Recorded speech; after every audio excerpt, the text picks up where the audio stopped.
Ready or not, here I come. You can't hide. Gonna find you and take it slowly. No matter where you run or where you hide, you will be mine. Let's rock. Hello everyone, my name is Sim, and welcome to the Natverse.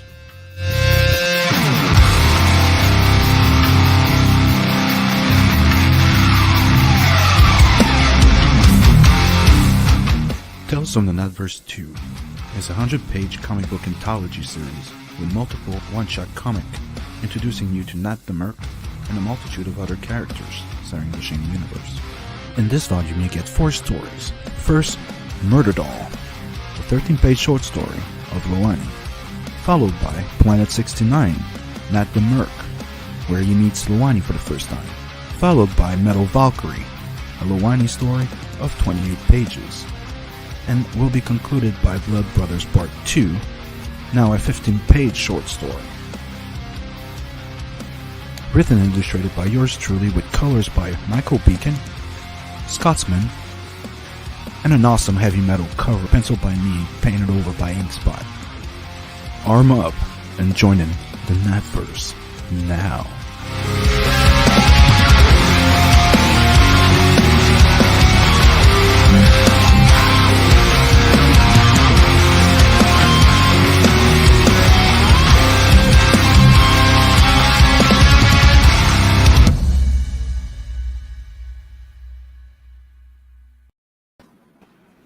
Well, hello everyone, and welcome to the Inkslayer Art Show with me and Beacon, and maybe more people joining in later.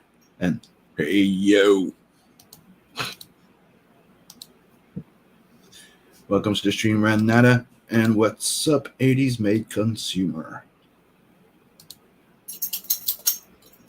Gotta keep saying, go check out his channel, sub to it, pretty cool. Especially if you're a geek of 80s, 90s, and 2000 movies all the way to the 2000s. Which, everybody knows I am. Yeah.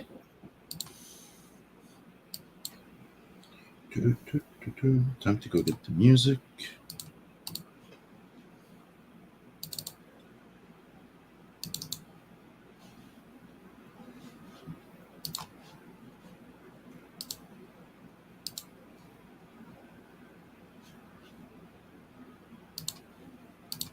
Share screen.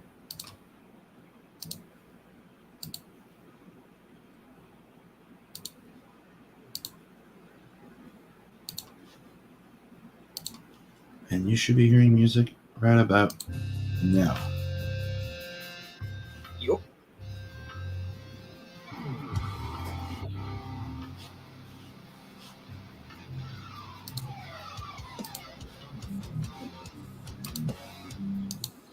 Well, it gets through some working.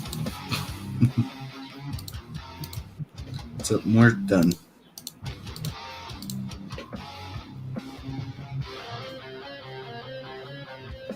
Boom. What I'm working on right now, it's one of the stories for Tales from Natverse 3. Since I can't really work on much on the new stuff. Yeah.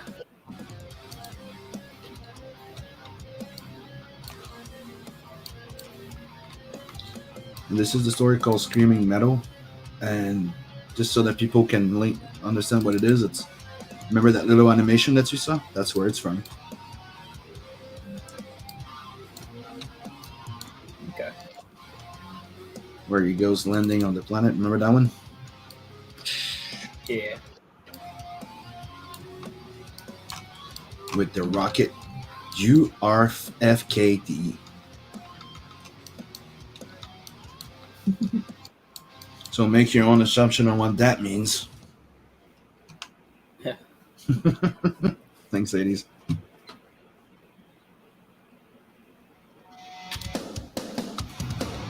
This is a little wink to the heavy metal movie. Remember when the car comes out of the the shuttle. Mm-hmm. That's why the title of the story is called Screaming Metal.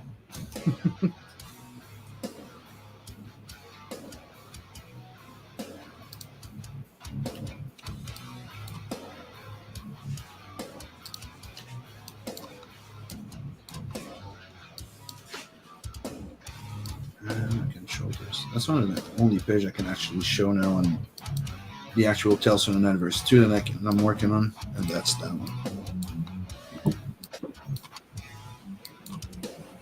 When they're about to go check the vital signs of the Keiju.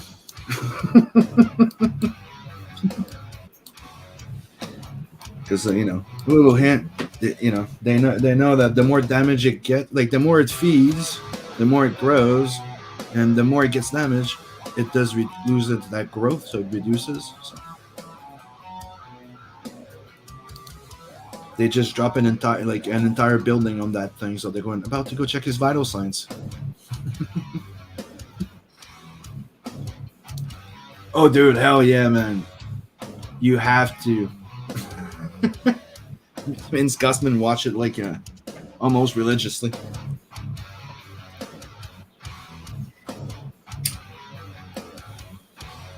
I love and I love the concept of it. I love the fact that it's all short stories from the actual magazine, but they change the ending because the premise is every time that little orb gets close to something, it changes the way the story should have ended. And the only story that's original that links everything, it's Tarna. So that one was just original from the movie. So that's her first story. That's where the origin of Tarna. Yeah. And obviously, also made in Montreal. Mm-hmm. The animation, made in Canada.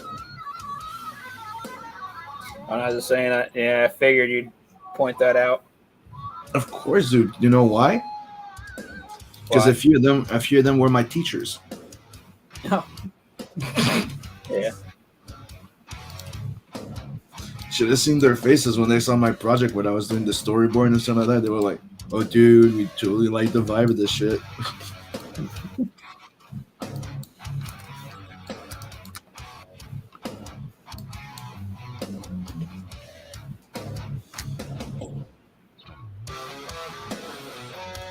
Because one of the schools I went was College Bud Boulogne, but the other one is called the NAD Center, and it's one of the well-renowned 3D schools. So a lot of the big names in CG were our teachers over there. Oh, cool. Like even the teacher that worked on the 3D animation at the end of the characters goes, "Dude, it looked like shit." I'm like, yeah, it was a fucking movie. I know. Like for Fact 2, the second one. I don't know if you remember at the end. There's the 3D creature that moves, and it's all like, eh. Everything else is perfect until then. It's like, why? Yeah.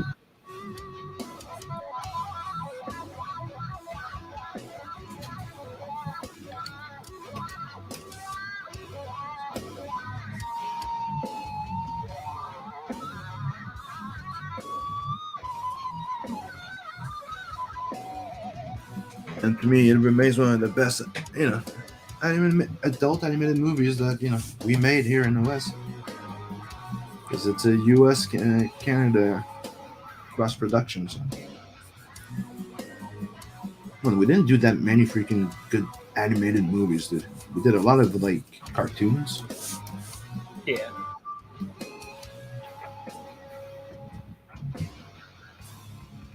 There was a long streak of some really good animated movies that I'm not sure, and they just like all of a sudden stopped. Like Treasure Planet was kind of cool. Yep. Titan AE. I like Atlantis too. It's pretty good. Yeah. Then it's like just all of a sudden. Titan AE was pretty solid. Yeah. And then just all of a sudden, just it's like the Western animation industry just decided to we're done. It's like, so anyway, here's Steven Universe. Over and over and over and over and over again. And it may work with certain things like Rick and Morty or stuff like that, but fuck.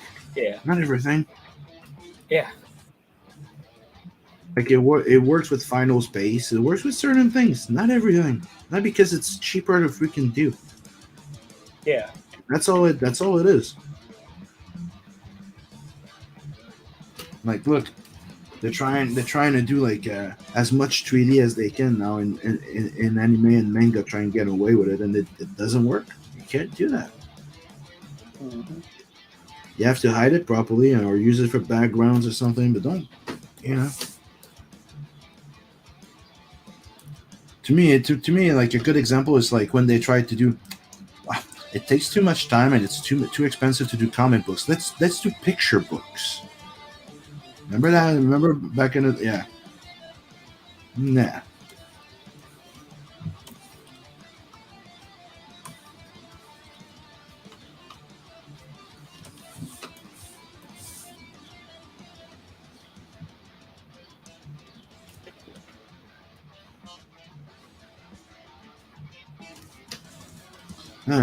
I keep hearing that the new Top Gun's pretty good, so I think I'm gonna go. I need to see this. I wonder if it's going to be as homoerotic as the last one. But they do say if you like the first one, you will definitely like that one. So I think the answer is probably yes. Yeah.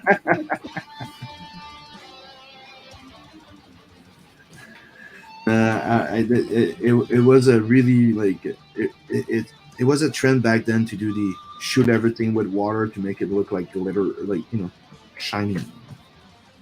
Yeah. But they did it way too much in that one.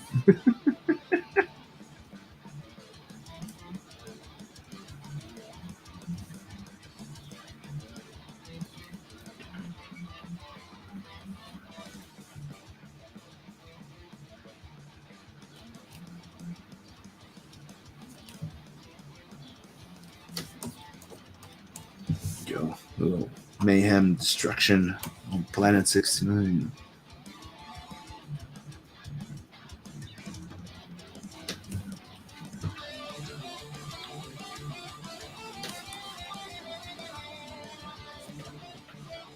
Oh, and there's a lot of progress also happening on Seven Legions, that are the next issue 3, I think it is. Yep. Yeah. Layouts are almost done. Mm-hmm.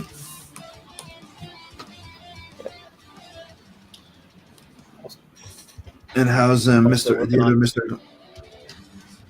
What? Go ahead. As while I'm working on this Natverse piece, I'm also working on this perspective map of one of the villages that's going to be a key location of Seven Legions going forward. And this is the village Tico is going to be protecting most of the time. Got the house, Mm-hmm. and then the rest of the village. Come to think of it, his house is about the size of half the village, which is kind of how the nobles worked back then. True. I really like that character design, digging the hair. And nothing like watching that volleyball scene with the boys. True. And you have Coleman saying, "Hey, yo."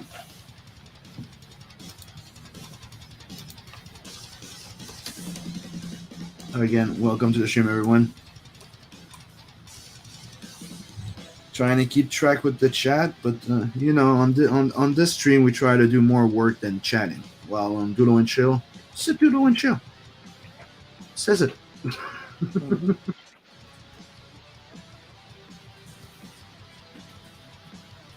This is where we do more work.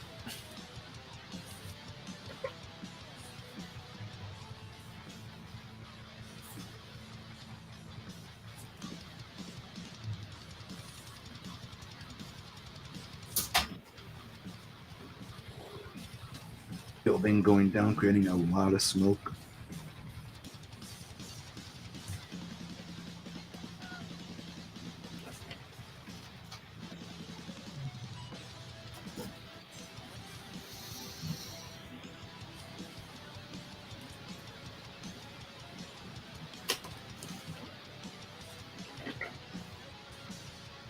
I asked Passion if I could work on the on one of the piece I'm working on for Telso Nevatera on stream, but he didn't answer. That's why I thought I would have been cool. Could have promoted his channel a little bit, his campaign.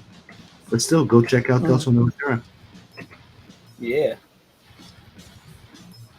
And CG swimsuit special. Is that? Yeah. Mm-hmm. And while you're at it, Telso and Adverse 2 still up. Yeah. But not with back that one. No, there's no bundles. You just pick your cover and you make your own at the end. Like Deacon did with his campaign a while back. When we followed them in. Yeah. Create your own perk, no more discounts. Yeah.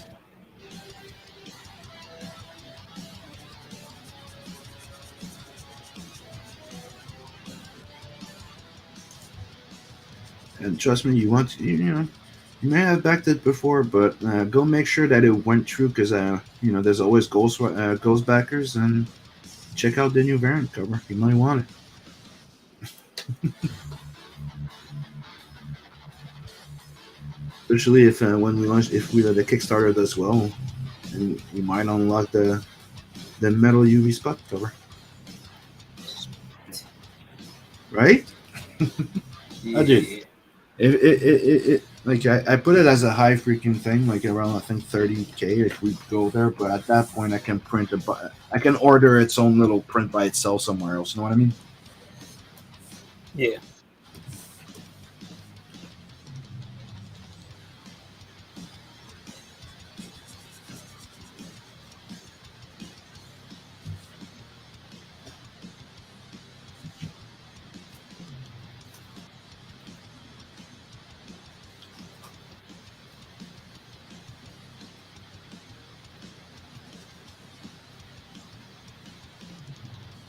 I also found a place here very close to my place that do patches and print on clothing.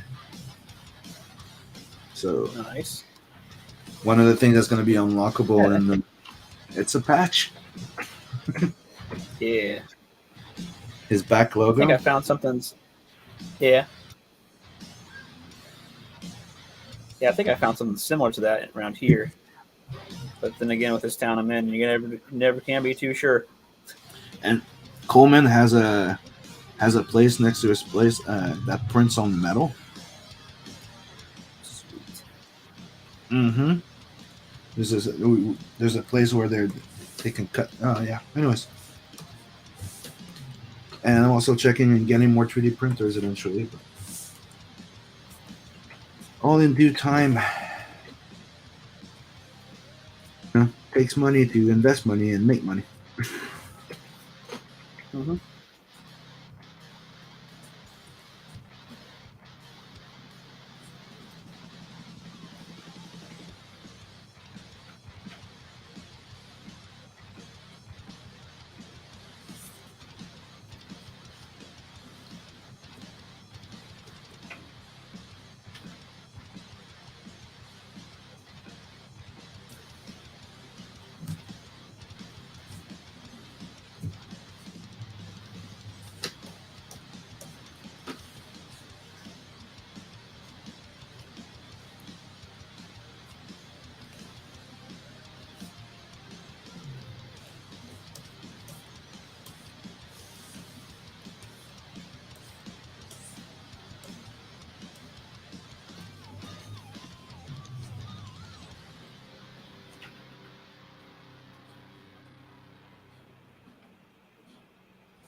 Oh, what's up, Mugwai?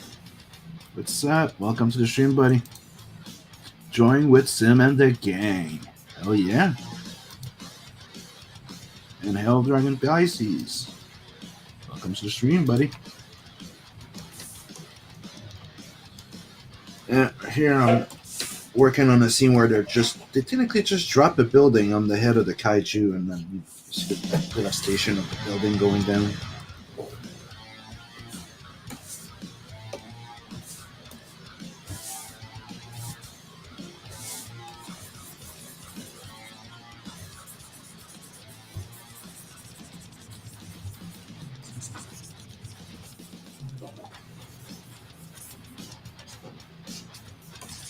I always like to go erase a little bit behind to have a better picture of everything.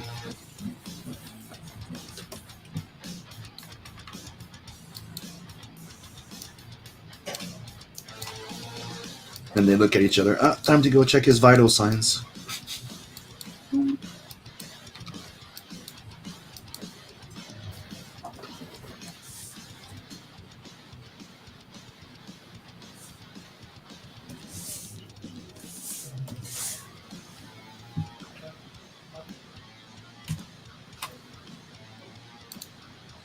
Did you get the place? No, we didn't get a place yet. We applied to one. We didn't get that one. Somebody else got it. And now we've been looking.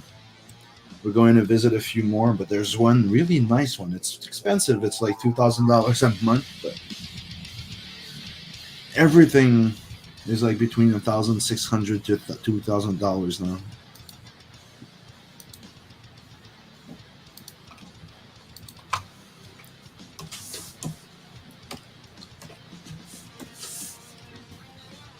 When I say that place is fucking huge for $2,000, though, it's fucking huge. I just showed Beacon. Yeah.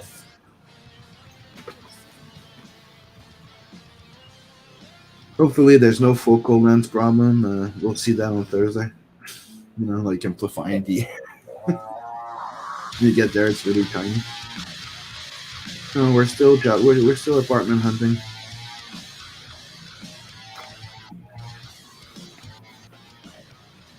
Like I said before, it's easier for somebody on welfare to get an apartment than somebody that's self-employed.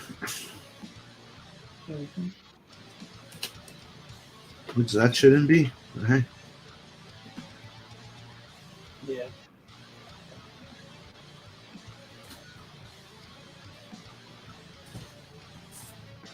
You think self-employed people are going to vote to raise their taxes? Nah. That's exactly why. I think I went with too thick on the inside.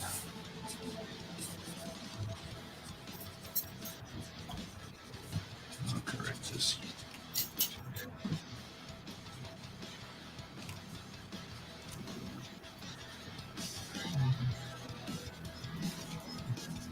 The advantages of working digital sometimes when doing comics, quick fixes. Yep. And instead of having to do it, I'm like, oh, I can go thinner. What? Yeah. Especially when you accidentally wind up deleting all the shading and everything on a certain color. Like I did here. I was working on the red down below, and I was like, I have this selected. Okay, so it'll all be good.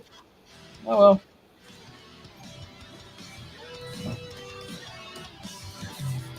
Live and learn.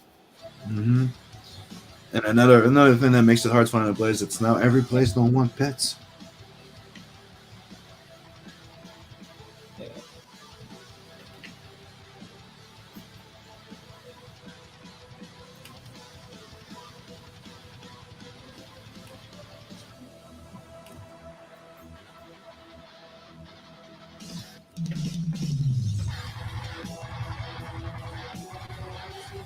And here, they're starting not to want cats as well because now they technically made it illegal to declaw a cat.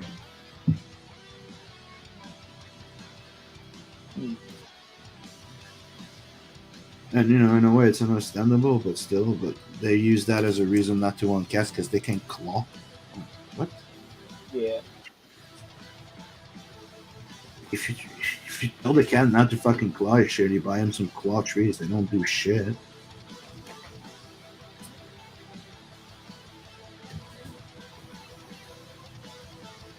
Like people forgot you can train a cat. Mhm.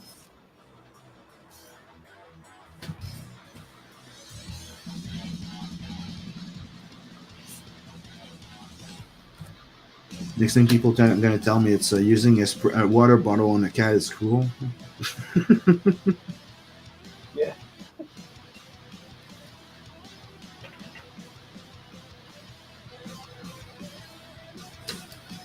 that's what I use on my cats when they start clawing up the furniture. Yeah. Anything they do, or if he goes on the table, spray the motherfucker.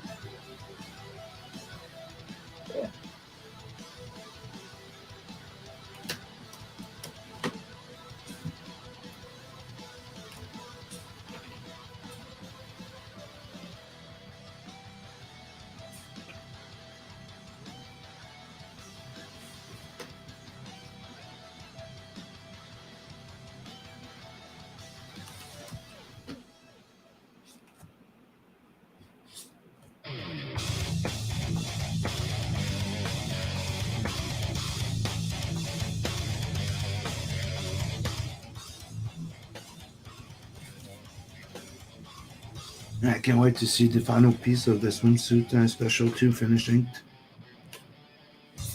yeah, And then your colors on it, obviously. yeah. And, it's one of the reasons why I made sure to put Elrica in there. Mhm. Got to work the blue chick in. Mm-hmm.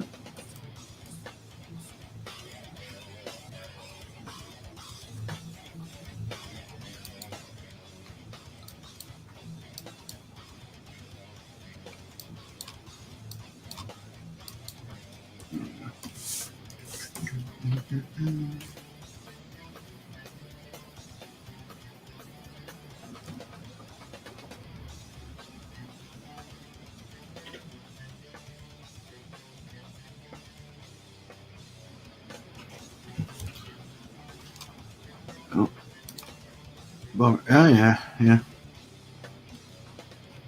It's what my main focus lately for the last 2 weeks. It's just looking for an apartment. Because it's either the apartment is shitty, like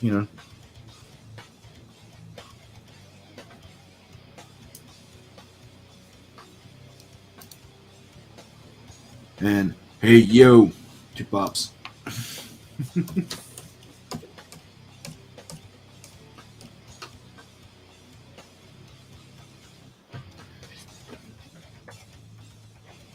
But we're also looking for something that's pretty big, so you know.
Oh, and I'll be going to another con in July too. Okay. The one I used to help organize, the Fantasticon. Mhm.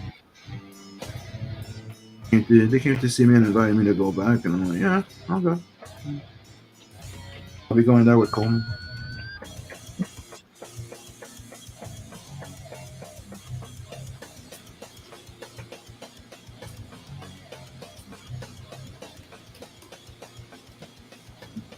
So if you want to send me a few things, have to Yeah. July 14th, but not even there, you don't have that much time. Yeah, July 14th. Okay. It is.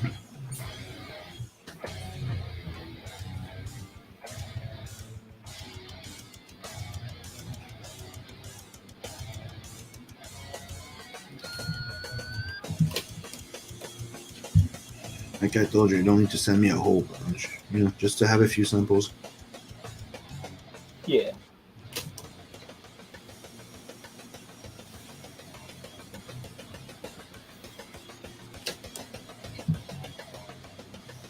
I'll see what my shipping weights come to, and Yeah, so like 2 or 4, much. like just so I have like at least 2 copies to sell or something minimum. You know, just yeah. if you can squeeze 4 into it without it being too expensive, then perfect. But I know it's a bit expensive. And shipping is going up.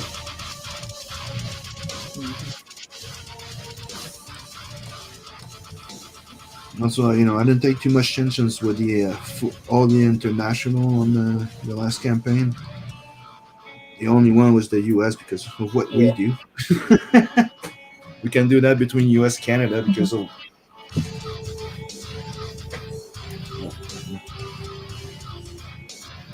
Yeah, I think that unfortunately I might have to. Yeah. What? That's probably gonna be an unfortunate thing, having to cut off international backers in some cases. But cut off or charge them at least, you know, the full price. Like I'm sorry. You know. Yeah. Like right now, like what used to cost 28. What used to cost maybe like 28 something could cost us like $36 now. So I'm like, ow. Yeah. I think I saw someone saying that it cost them $86 and that's Australia. Mm-hmm. Yeah, dude, they want to charge me 30. Yeah, it's like that's. When I went for the second chance campaign, I think it was, or the one before, they wanted to charge me $66 for Australia, and plus an extra $20 for tracking. I'm like, dude, what the fuck? So I'm like, is there a cheaper way of doing it? Then they go, let me check, and they scroll down and I was like, can we send it by land or something, by boat? And that's when the price dropped to like $36. I'm like, that's what I'm taking. Yeah, might take a little longer, but you know. Yeah. That's why I remember I made a post going, I'm sorry, Australia, and the two other places. I'm like, they're by boat. I'm sorry. But $60 to $80 shipping, dude, that's more than the back of good shipping. Yeah.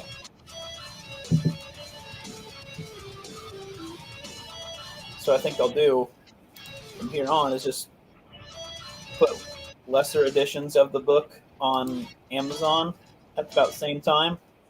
Like, so Indiegogo's still getting the premiere edition, but you know, it'll be something that international backers can get. But that's what that's what I was thinking of doing too. Or remember what I was telling you that we can do on our website with Lulu Express, which is the same thing anyway. We can create a print-on-demand,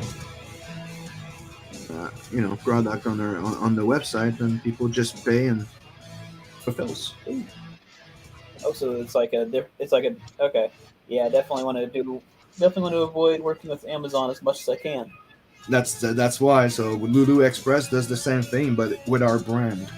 So people won't say like Lulu Express; they'll say like Inkslayer, or if you want to put Seven Legion or something. But yeah, because F Lex Luthor. That man tried to take down Superman too many times. But that's the thing, is when you do that, though, you don't really control the quality of it, and you have to fit within their frame, like of templates. Yeah. So you always get a higher quality by backing the campaign. Oh yeah. Better colors, better everything. Especially with us, sir, because we're a bit anal on that shit, and we'll order as many freaking proof as we have to freaking make sure everything's fine. Yeah. Remember, I ordered I think 3 proofs for Nat the Merc, the first house on the Natverse. Yeah.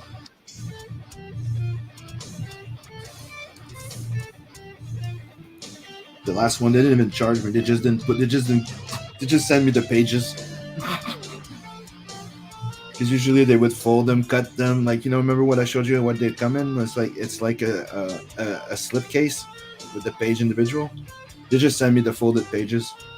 They didn't charge me. Just, okay, there you go.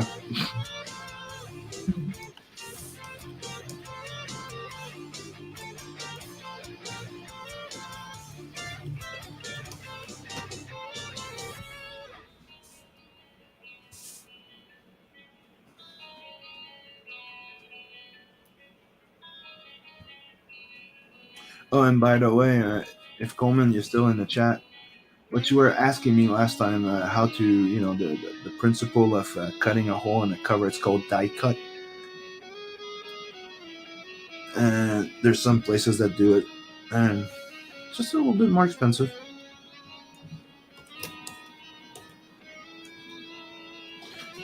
And for people that don't know what we're talking about, die, meaning you have a cover with a hole that reveals the back.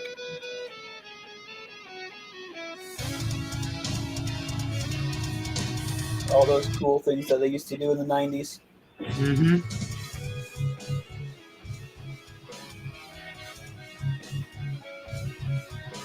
People would have been like, and you want to charge me how much to do that? How much extra to do that die cut on the cover? 2 cents. That's ridiculous.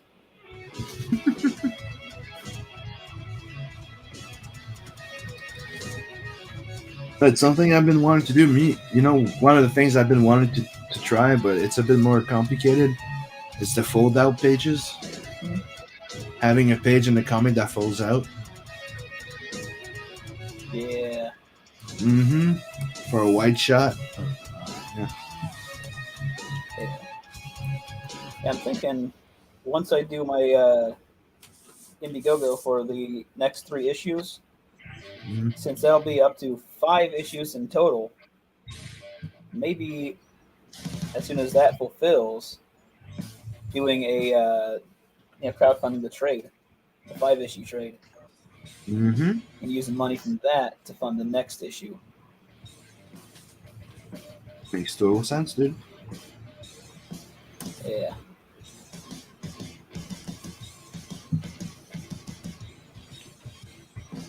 I can't wait to get to the point where I do the 10-issue trade.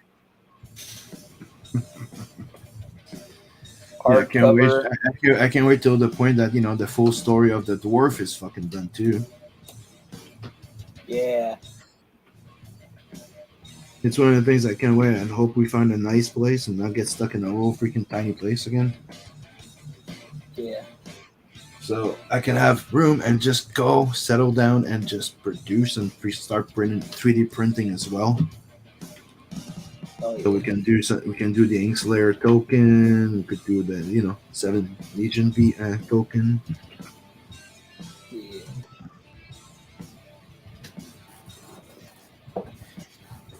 Start creating figurines.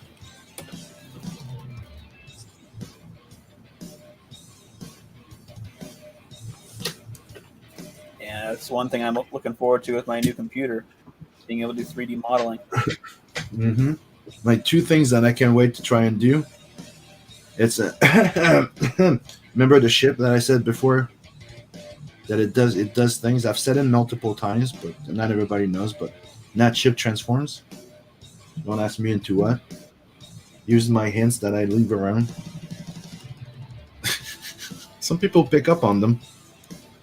But anyways, I can't wait to make those type of toys where the ship transforms and having like Luwani with the battle suit and you can break the bike in pieces and assemble them on her or something. Yeah. right? That'd be awesome.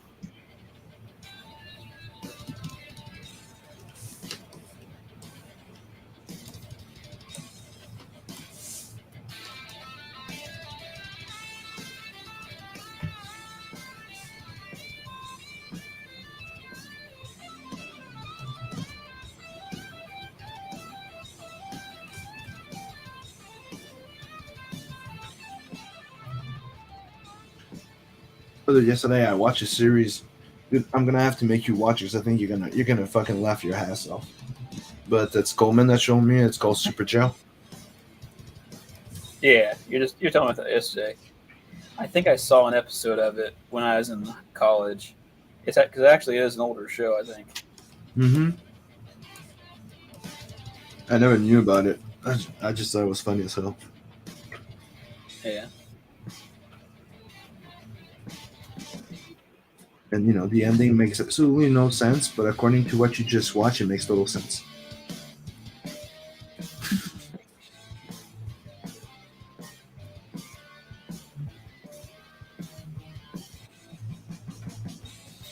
A bit in the animation style of like Rick and Morty or something like that. Yeah. Immortal Rising says, badass song. Okay, let's catch up. I'm hitting the Tampa Comic Con next month. Oh, sweet. Another day you're going to go broke, bro. Yeah.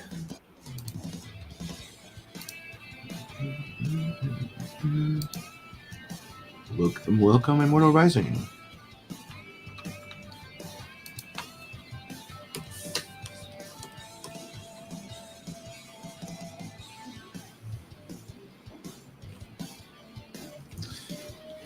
And me and Coleman, we also been talking of maybe starting one stream in French to try and expand our indie comic community. Yeah.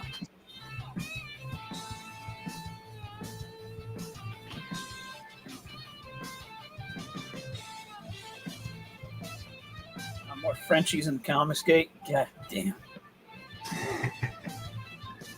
Yeah. They're gonna be that hard to maybe get your book translated in French, right? And then offer a digital copy with your physical English book to write to maybe raise your sales. I don't know, just saying. That's true. That's true. Mm-hmm. It's not that more, get somebody that can translate it. You re-letter it. That's all the extra cost. Then it's a digital copy that can come with the book. I'm highly thinking about it. I even thought of doing the same thing with the Spanish version.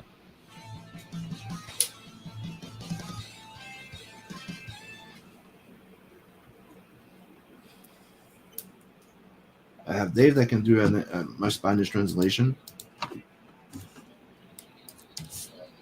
And I remember there was someone going around looking at getting people to do their books in Japanese. I was like, I bet my book would do well in Japan. And Coleman answered you. Sorry, I just said Coleman just answered you. Oh, you said more Frenchy, rabbit.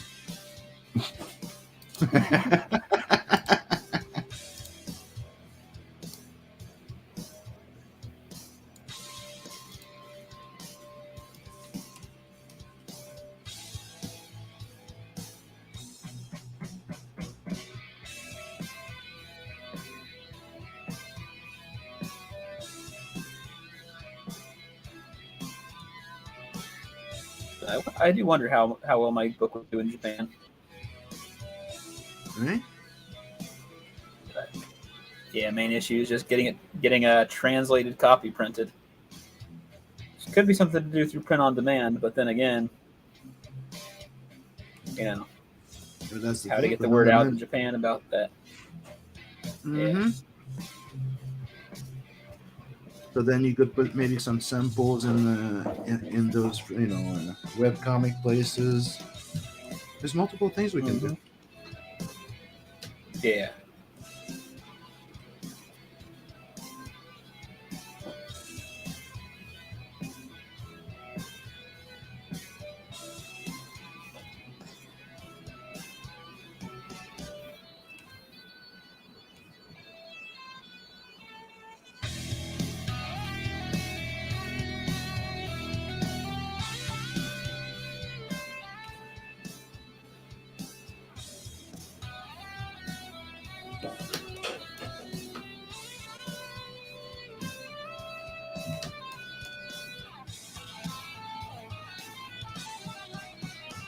it would be great to have to have that, and then the SJW is like, oh, you're culturally appropriating, doing a book about samurai. Listen, I don't know. What do you think, Japanese people? This book's awesome. Don't It's fucking usually care, what green happens. hair. It's usually what happens all the freaking time. Yeah.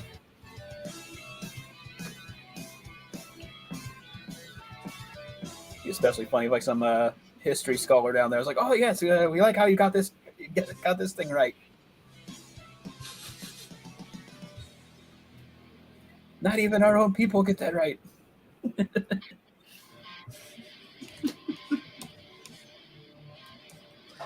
You actually do your research.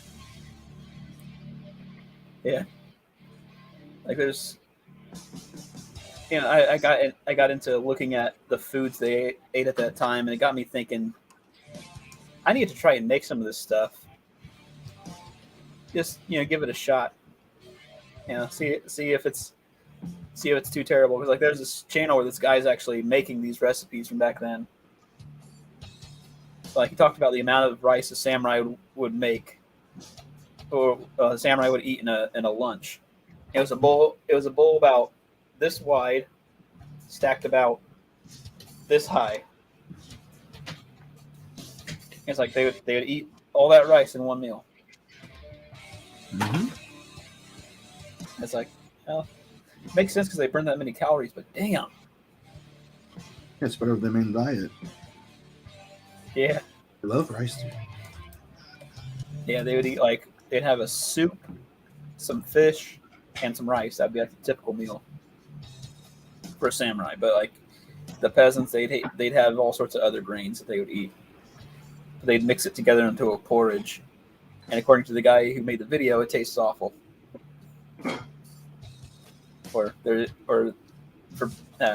Actually, it doesn't have taste.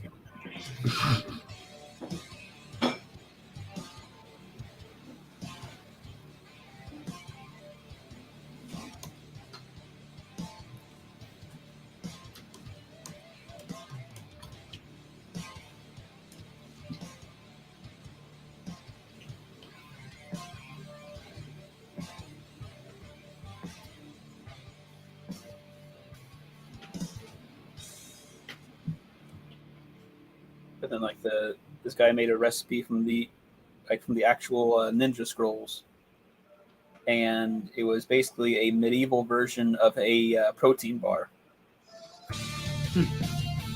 It was loaded with sugar and cinnamon, apparently, but like all sorts of grains and seeds.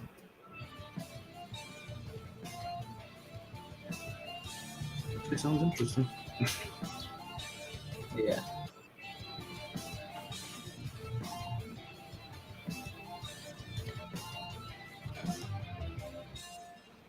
The main thing with trying any of those recipes would be actually finding the stuff. So it looks like one of the main things, which is a grain called millet. Can't find that anywhere for a price that I can afford it. And it's what the peasants ate. So you know it's not good.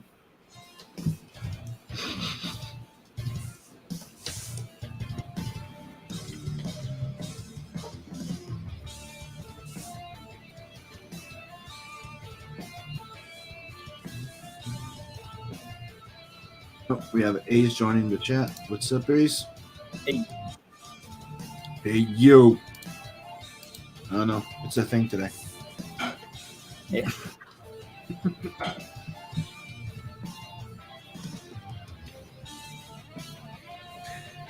Yesterday, Will was on. Was it no today? Will was on stream with Chris, and they were showing off their floppies with Marinus, right? And he showed us Cyber Force number 2, and Will's like, "That's Image, back when people just bought it for the comics. It wasn't that great, but it looked good." I came in, hey yo, just took it this on Image.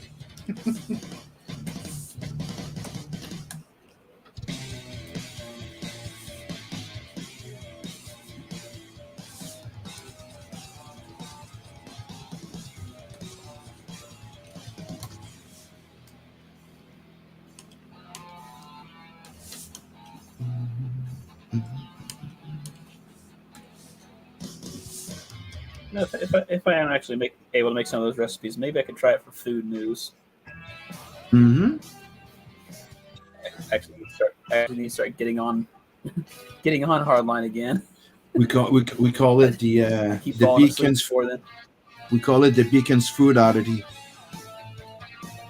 where you just try to Yeah. cook something new and you try it on. Yeah. Yeah.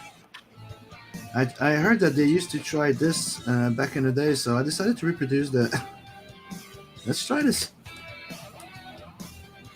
He's called the Do an episode where I ambulance. make do an episode where I try and make hardtack and all my teeth fall out. This is what the pioneers ate. Oh God! I broke my jaw. Like, yeah, J Dollar Sign. Yeah, let's try Meow Mix. Yeah, my cats eat it, so it can't be that bad.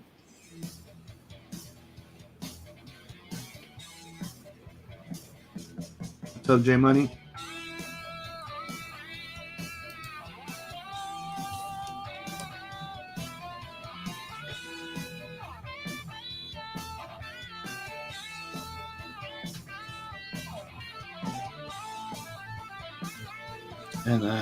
And if you like cats, on Planet 69, there's a place called place called the Pussy Place, and it says real pussy guaranteed, and there's a cat person on it. I just fucked that. I don't remember what the name was.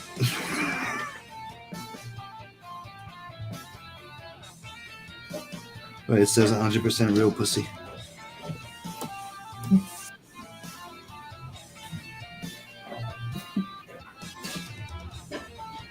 I said it, people can find anything on Planet 69.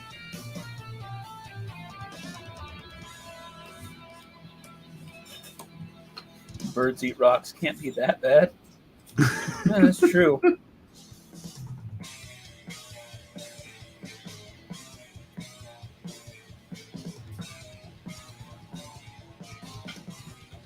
Said that things that people eat.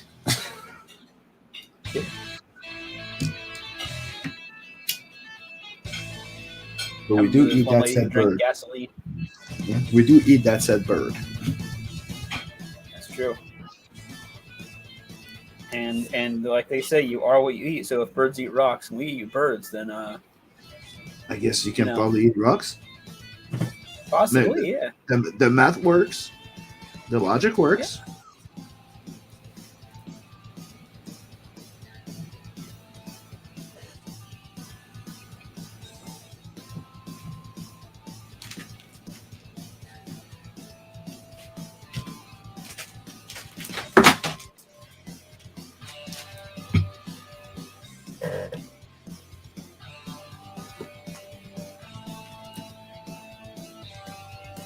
Just give me a sec. All right.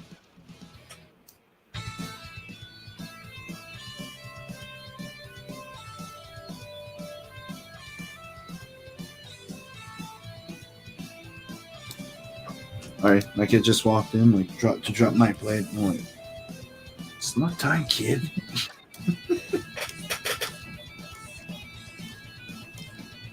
Yeah, I love the fact that Knock's the cook in the house.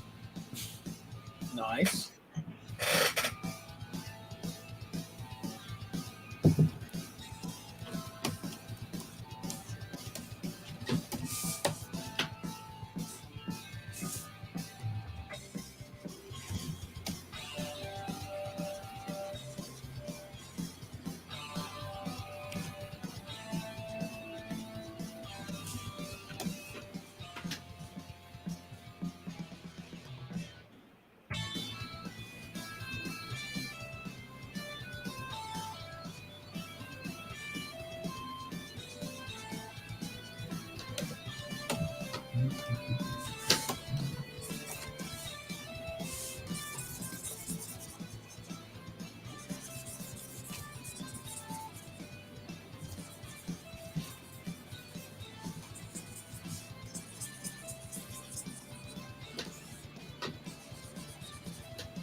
saw that Morbius went back in theaters, and I kind of feel bad for who the studio in charge of that movie, because it's like, they see all these people talking about, like, oh good, our movie's popular again, let's put it back in theaters. It's like, no, dude, we're laughing at you. They put it back in theater? Yeah, because people were making fun of it. Like, oh boy, people are talking about our movie. Poor guys.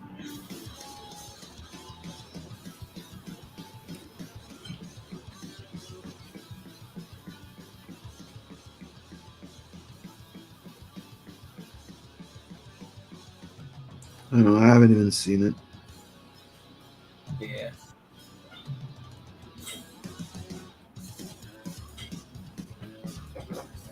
I thought about it because it didn't look too bad, but then all of a sudden I kept hearing that it was terrible from all sorts of people whose opinions I listened to. The main reason why, that I heard that to me goes, okay, yeah, that's very not the character. The fact that he can switch it on and off.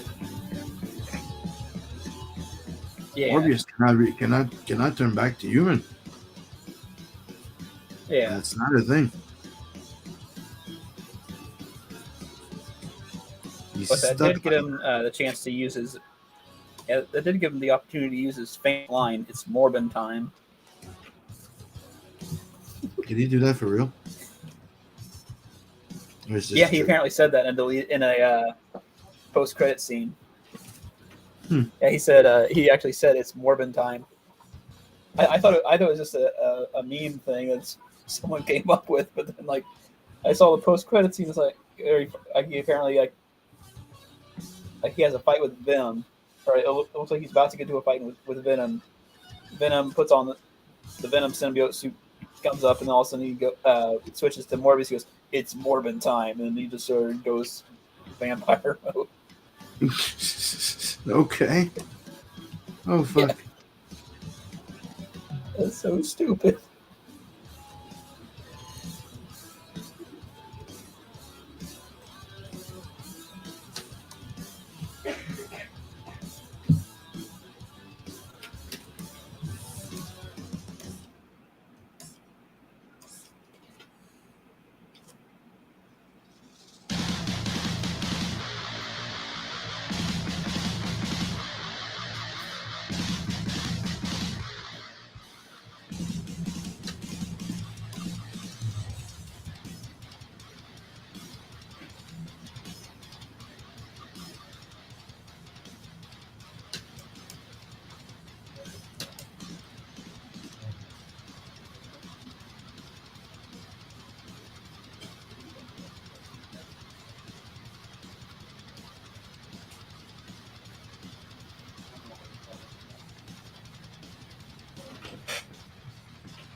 Backwards people.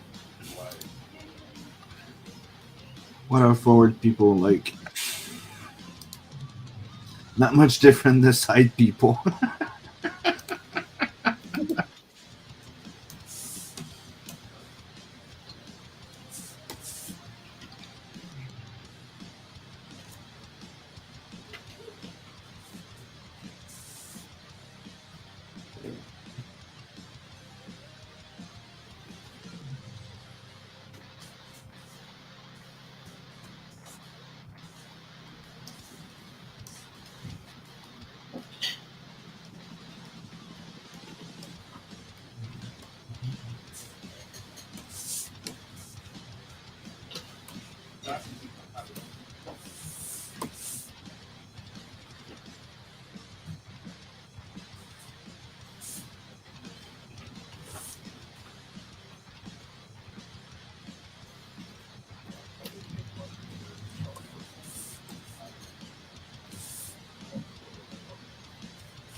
Trying to figure out what I'm gonna put in the panels and screens, you know. Yeah. Not like how the smoke's coming out. Yeah.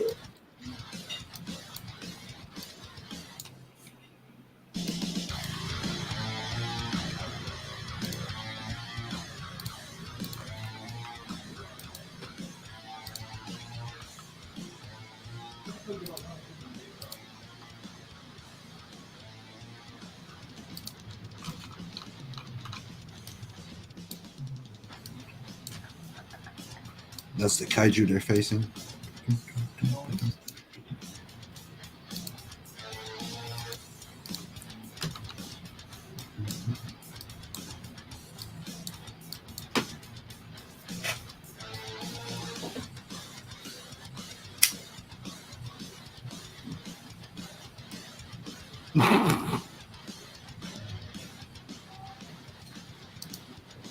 Oh yeah, I just read the freaking thing again. Backwards people. What are the forward people? Not much different than the side people. Alright.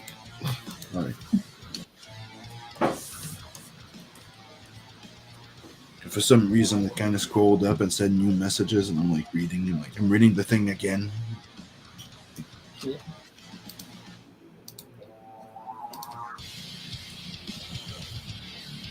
Dude, that's coming out freaking awesome. And that's from Murder Doll. Yep. And as soon as they're done, the samples are gonna go up on the page. Oh, just give me 1 second. I'm gonna go get something to drink. All right. Just a second.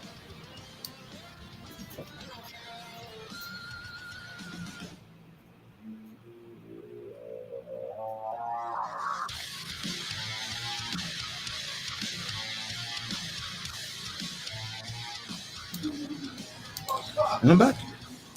That's quick. Yeah, I left my drink on the other side. I just had to go pick it up. I made myself like green tea and chocolate milk. Nice.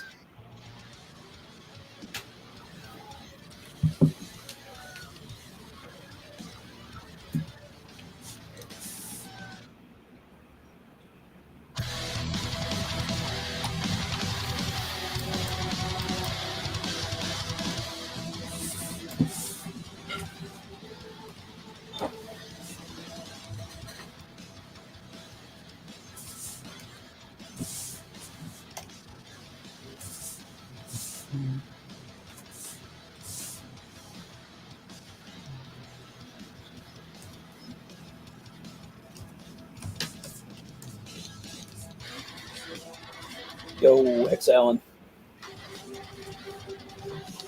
Oh, what's up, X?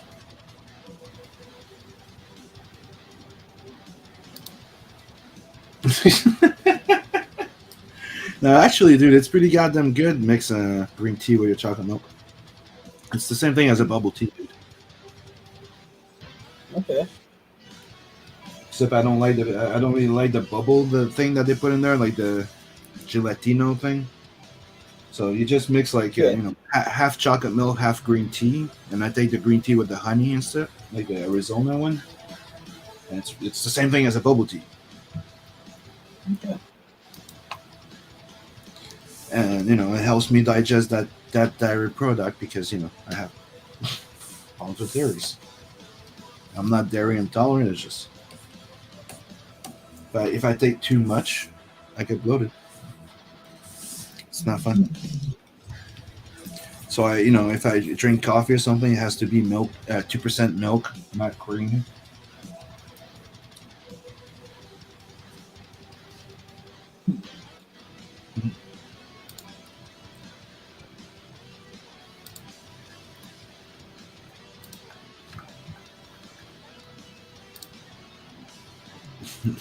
Gelatino.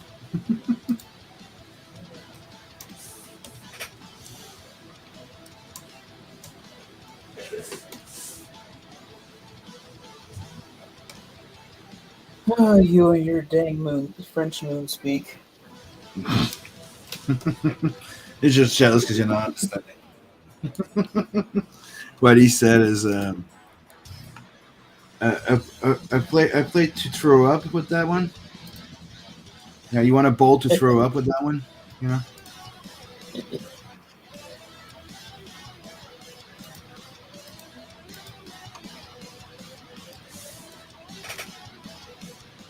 Actual translation would be a plate to throw up on. Yeah.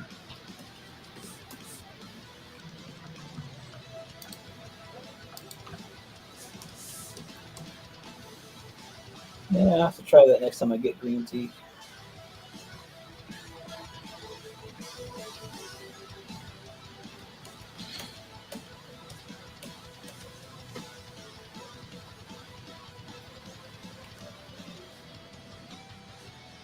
You said that the normal like the boba tea is made with gelato, or something. Mm-hmm. Yeah.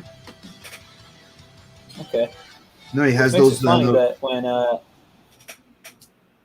because I remember all these activists for a while were like, white people shouldn't drink boba tea. That's cultural appropriation. It's just sort of funny finding out that it's using an Italian product. Gelato is Italian ice cream. It's not gelato, but They, I don't know what it is. Tapioca or something like that. Oh, okay. But it's like a Dang. gel ball. It's like gelatinous ball at the bottom. It's just so you understand what I meant. Okay. I think it's made of tapioca or something like that. I'm not sure. Don't take my word for that one, but I know it's one of those things. For a second, I thought for a second, I thought all the people talking about cultural appropriation were way stupider than they are, but they are pretty stupid. Yeah, they I are. just thought it was Don't get me wrong. I was just something funny. giving you the It was. proper Oh yeah, information. yeah. I was like, Well, they damn, totally are stupid. that would have been funny. Yeah, they are very stupid.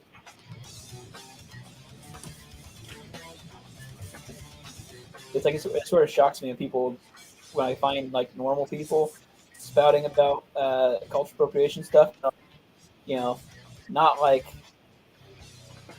and it's not like activists or anything. They think it's like a genuine problem. And it's like, well, no, it's not a genuine problem to enjoy other cultures.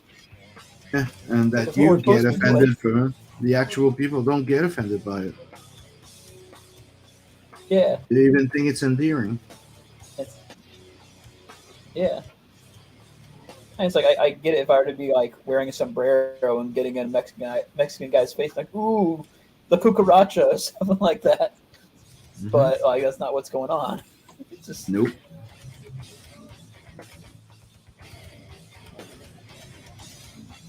My bro Dave is Mexican and he thinks it's fucking hilarious.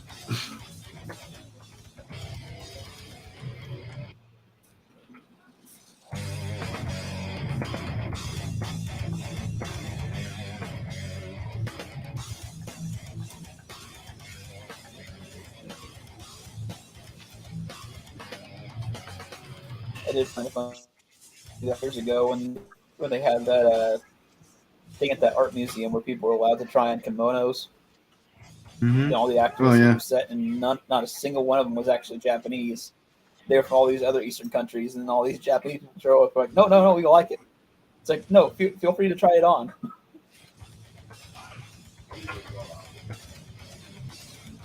It's like no, you're like, shut up, you're Korean.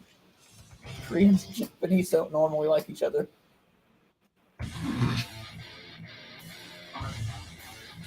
That's racist and very insensitive, Kennedy. I mean, it's true. It's true though. Due to the history that Koreans, Japanese, and Chinese have with each other, they don't really like each other all that much. Most of the time.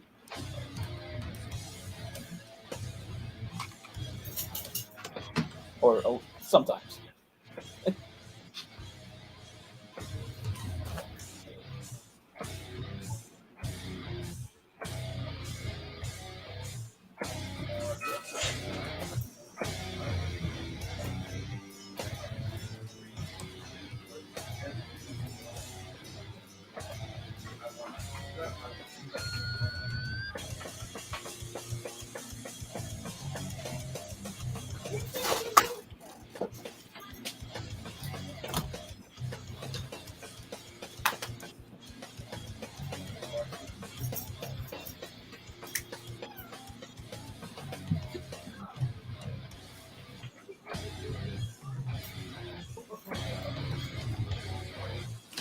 Get up on camera.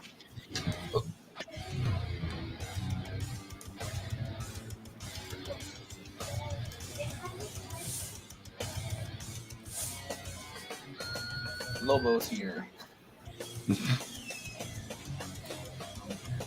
The main dog. Yeah. He looks all ashamed. So shy. So shy.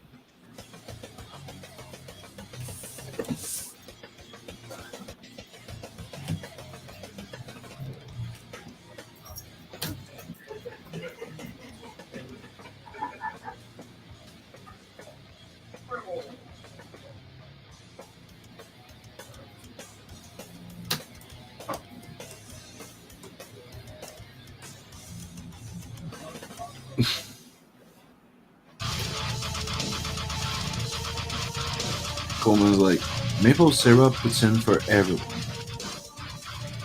Yep. You know, it's one of the things I could do if I get that big place I showed you. Could have a nice little gathering. Yeah.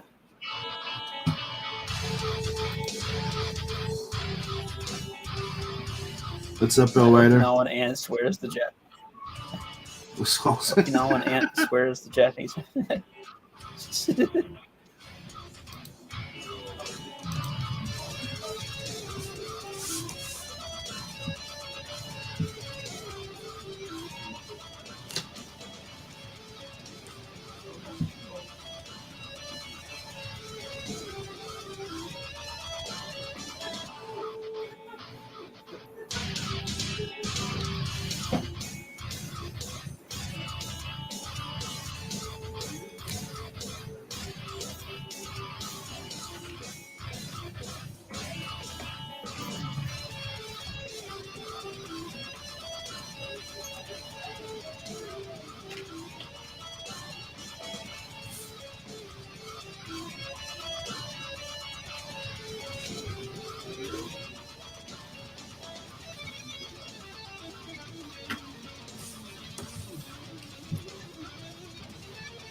Well, listen, I'm enjoying a thick bunny girl. Yeah, Doc Blitoke. What's up, buddy? Welcome to the stream. And we have Richard. Just took a break from painting orcs and saw you were live again. Sup, mofo? Yo, Doc. Yo, what's up, Doc?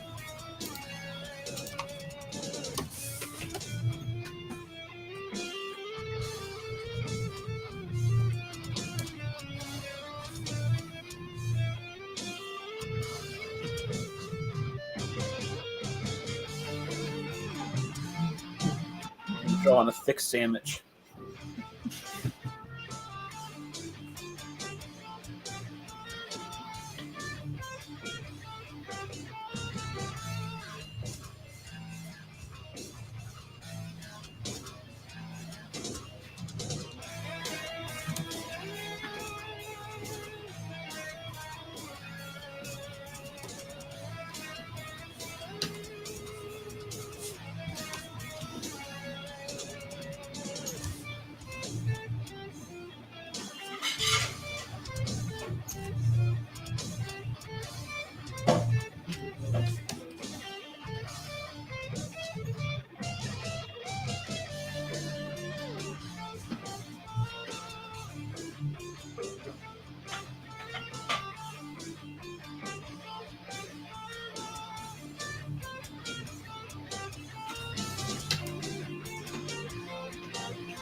All right, I just made and ate pizza, and now I have vodka to wash it down. Nice.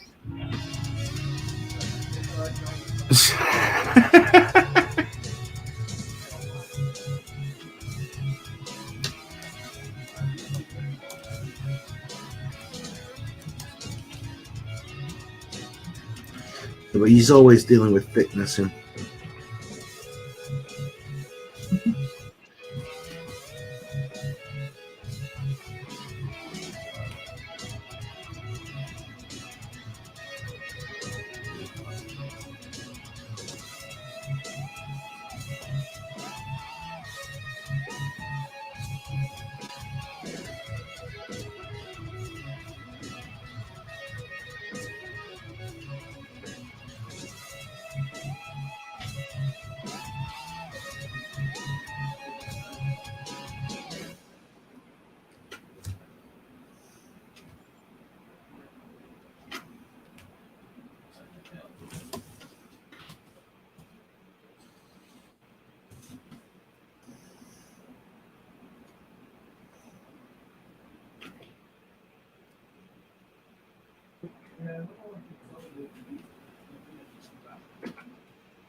time to restart the music.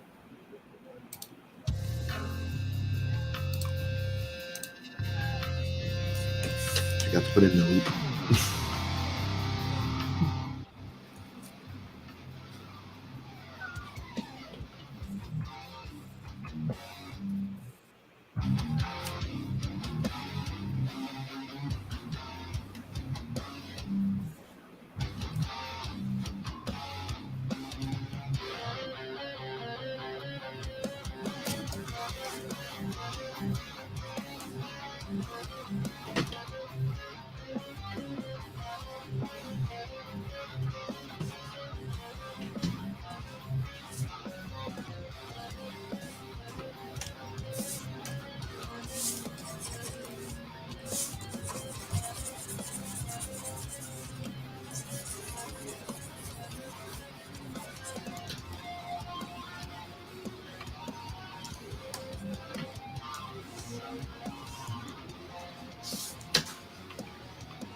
But my dog just ate a spider off the wall, so that's great.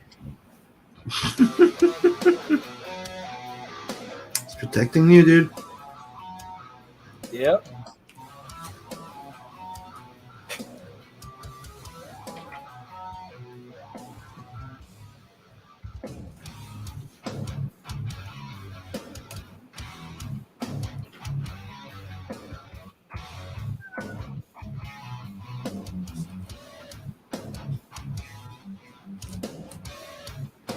Hey, the king.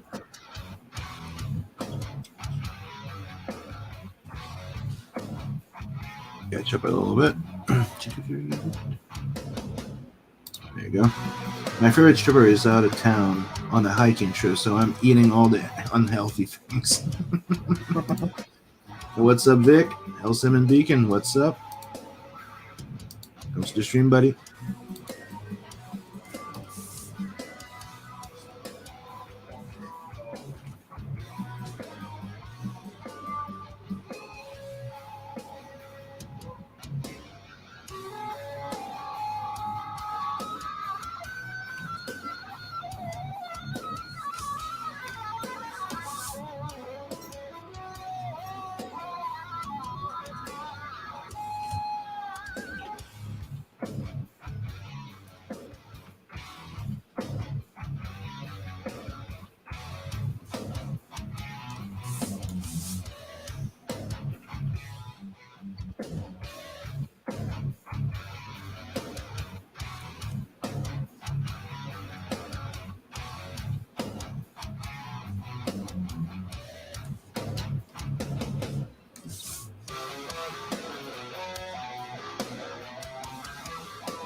I think when I start that audio drama again, I need to get Chris to sing some lounge singer type stuff. Yeah. You know, for the outro song. You know. I totally support that idea. Yeah. Maybe a happy birthday to you. Remember that one? Happy birthday, Mr. President. It's still on my channel. Thank you. Oh, nice. Yeah. I forgot he'd actually done that. Yeah, for Red's Gaze, remember? Yeah. He recorded himself with a cam, and I put his face over, like the video of his face over the face. Yeah.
And there you go, Chris singing right there.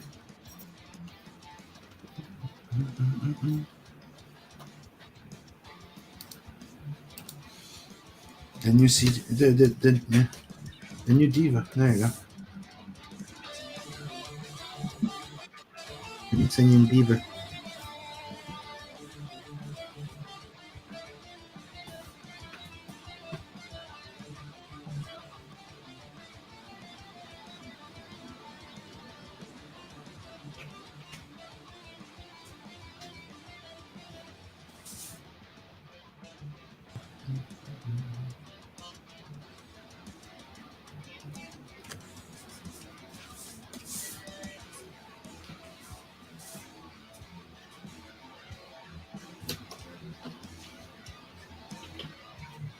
I was listening to some story today. It was actually a really long story, but like it was this guy who served in the military, who had experienced all these supernatural beings and all this.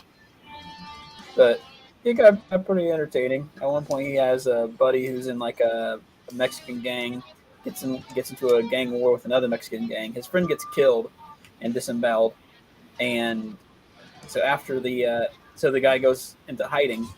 But then his buddy's ghost visits him, and it's like, man, they're going to be coming after my daughter. You got to do something. So he just goes like full on PTSD hallucination, just goes crazy, slaughtering all these Mexican gang people. And he's like, and apparently they had a witch. So he goes, finds where the witch is. And it's like, I was expecting something to look like Emperor Palpatine in female form. But instead, I get some friendly-looking grandma. It's like, and she's holding what I think is a chihuahua, but then like, she picks up and throws it at me. It starts shrieking at me in some like demonic voice. What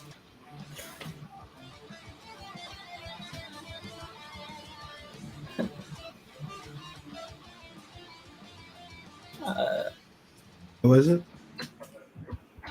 I forget what the story was called, but it was on some. I think it was like something that like someone was doing readings of posts from 4chan.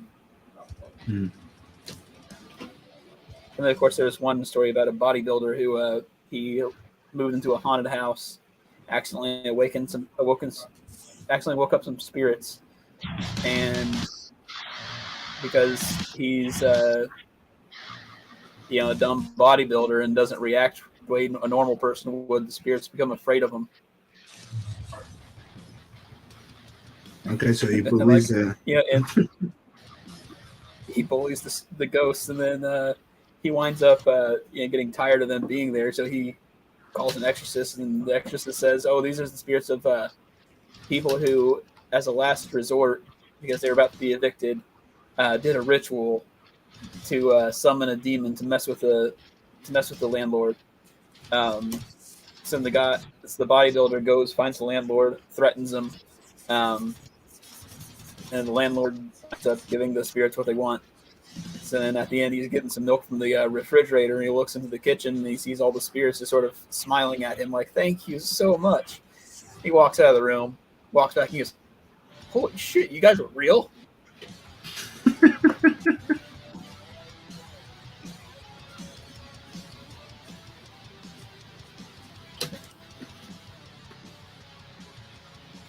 Fortran had some decent writers. No, I've never really been there for China. Yeah, I don't go there like maybe once every 5 years It's just to see what's going on. like the other thing everybody was talking about for a while, Kiwi Farm or something. Yeah, I've been there. Everybody always telling me stay away from it. I plan to. To me, yeah. it sounded like one of those farming freaking, phone games. Yeah.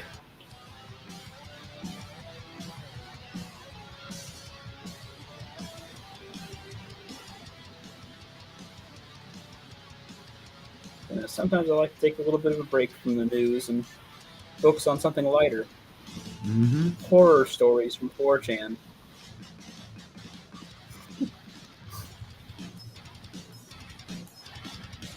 Yesterday, I watched The Howling for the first time. I've never seen that movie before. Talking Is that about horror. a werewolf movie? Yep. Okay. And after watching it, American Werewolf in London is way better. It's the Yeah. definitive werewolf movie. Yeah. Some people were telling me The Howling's better. Nope. It's not bad, but nope.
Oh. What's up, Scotsman? Can you hear me? Yep. Nice.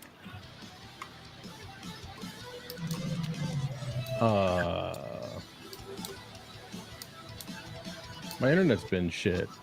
It's weird. Really? Yeah, it's been like cutting out and stuff. I don't know why. In the middle, well, not in the middle, near the end of my Fallout stream, it just shut off completely. Don't know why. So. Well, hello, Scotsman. Well, That's hello there. Nice. Coming along. Mm-hmm. I like what I see. I like it. I like it a lot.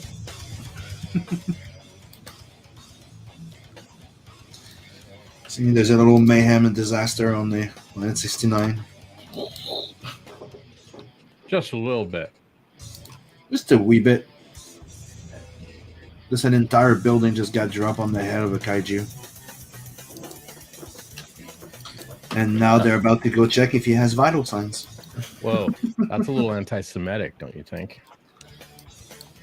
I don't know. Dropping a building on a kaiju? Yeah. Yeah. I don't know his religion. He's a space kaiju. Are you assuming Are you assuming what it is? Funny. He didn't look kaiju-ish. I know, right?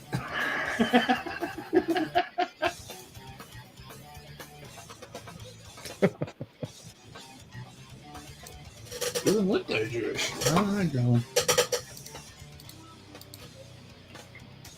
It's Her Majesty's luggage.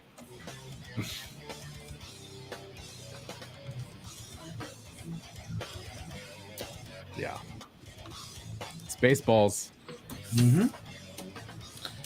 Great classic. But you'll notice looking at the kaiju that the tip of his tentacle is snipped. Ah. Yeah. Mm-hmm.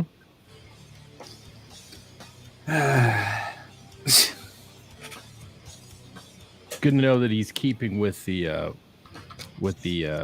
he has no nose, okay? The space Talmud. Yeah.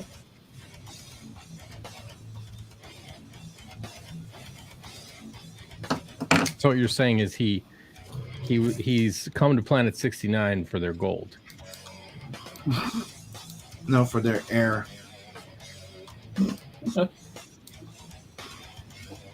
Based.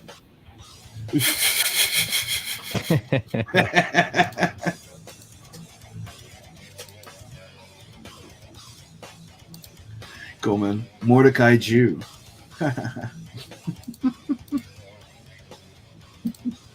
What's up, Ryan?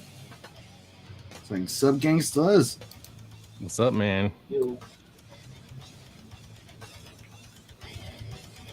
Working on some cool project. Waiting to see if I get an answer from Passion for Joint. See if I can show the piece I'm working on for the Tales from Nova Terra. Still no answer.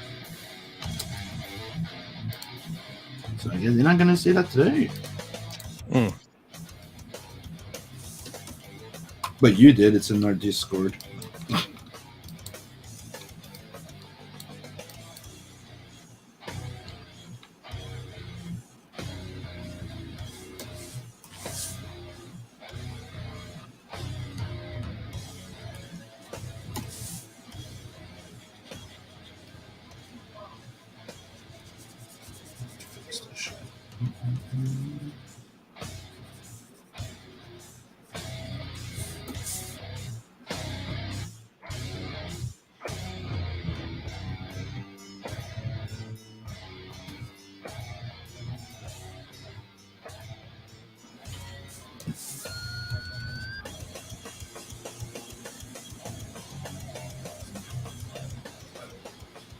I just imagine this is the beat you have in your head like all the time, Sim. You think? This is just what the inside of your brain sounds like. Just like a whining guitar with a rock and roll beat. I can't say you're wrong.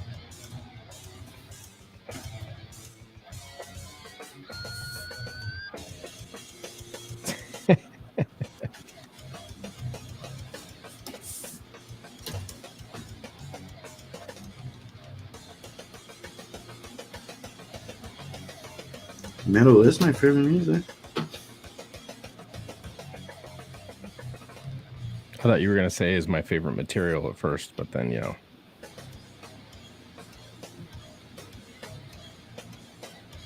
would explain why you designed Nat the way you did.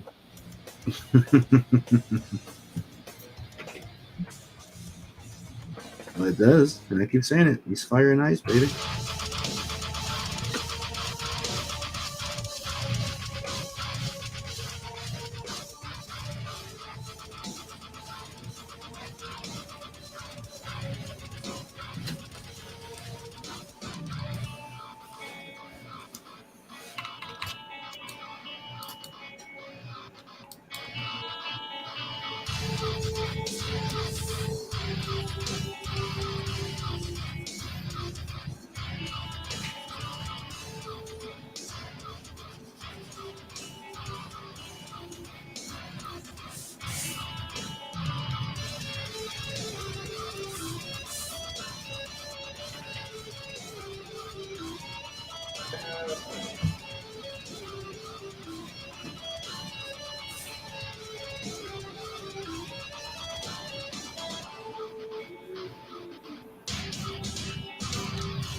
If you're hanging out with him, you can actually hear it.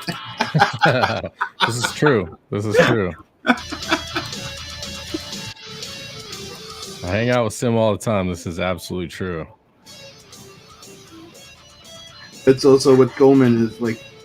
We went to the festival together, and we went to hang out at the comic book shop the other day. Hey, dude, he lives not too far from me. Nice. So I meant the other day, and I'm like, it feels weird to have somebody from our group to actually get. Hey, dude, we know what we're talking about. You know what? You know that shit. You know that stream.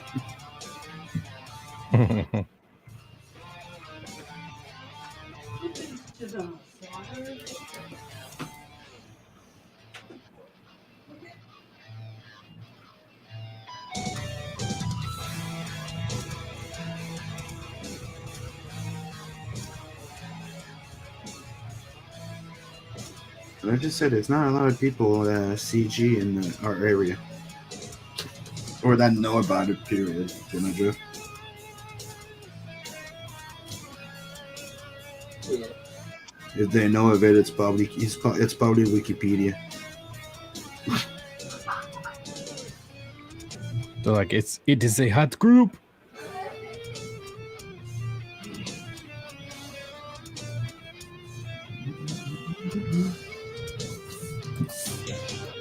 You hang with them? They ruined our crops, poisoned our children. Oh yeah, I do. They're cool as fuck.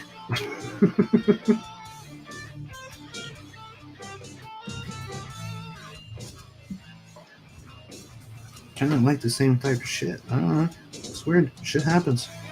You don't have to fake it.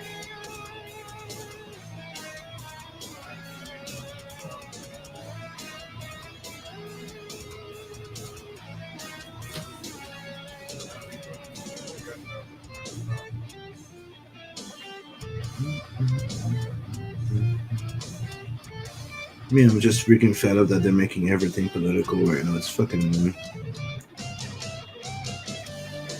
And don't get me started about what's happening here. So. Sounds like you were getting yourself started there for a second. I know. I'm talking to myself at this point. I'm like, don't get started. Express something, don't ask questions.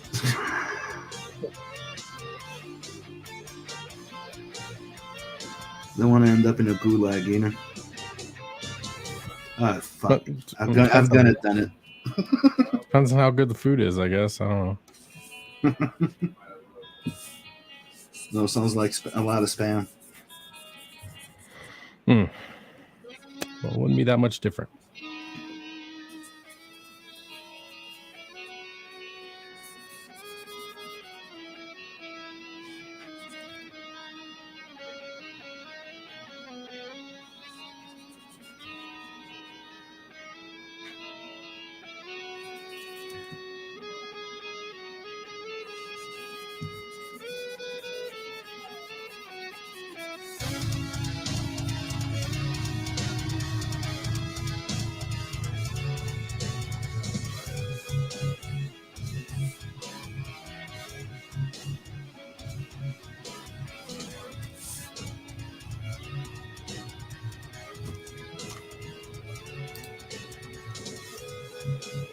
What? They're making everything political? Thank goodness comic is free of all that.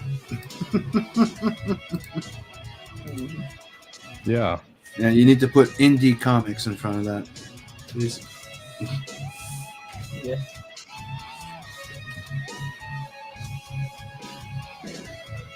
Certain factions of indie comics, for sure. Dude, the other day I was watching an interview with freaking Walt Simonson. I'm like, oh yeah, goes, oh, I'm doing a new story for Star Slammers. Oh fuck yes! It's only going to be available in the Let's Help Ukraine comic on Zoom. I'm like, oh god. There's like a story of Grendel, and there's a whole bunch of stuff on it that I kind of wanted. But they're selling a hardcover that's supposed to be going to charity, but it's $40. I was like, yeah. Huge fan of fucking Star Slammers, but fuck. Well, I'm a huge fan of Walt Simonson, period.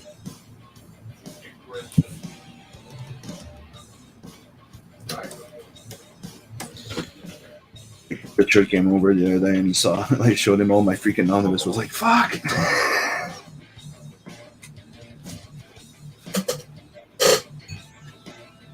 Like I have an entire table just of omnibus and stuff like that. Big collected editions. Soon I'm gonna start my eBay store and start selling some of my floppies for people like Marinus and stuff like that. I prefer trades. I don't care. I don't collect for the value of it. Technically, I collect because I just want to be able to grab it, read it, put it back. And having to keep that as floppies in a box, it's not very fun, personally. Not a floppy type of guy.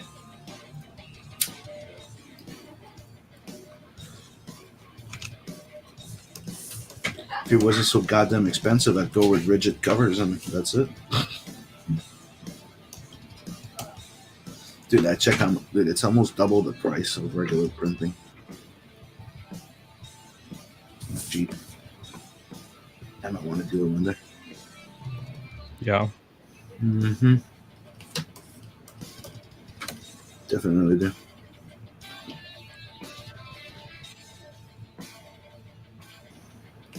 At this point, if I do a hardcover, I'd probably have to sell it like $50 or something.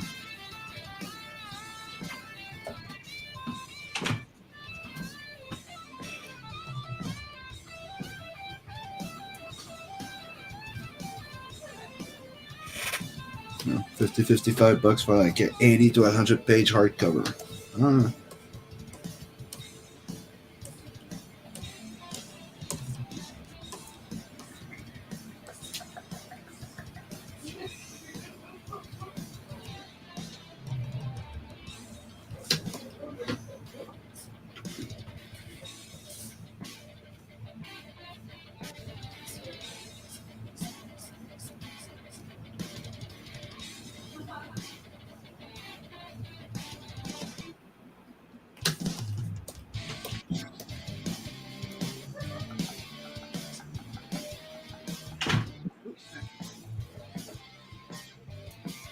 you want any like ketchup or barbecue sauce? No, thank you.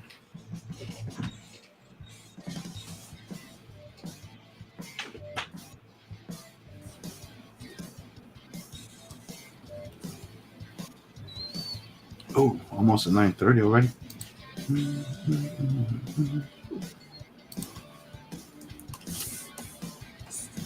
Time goes by fast. Yeah, I'd have been here earlier, but my internet was like goofing. Still isn't great.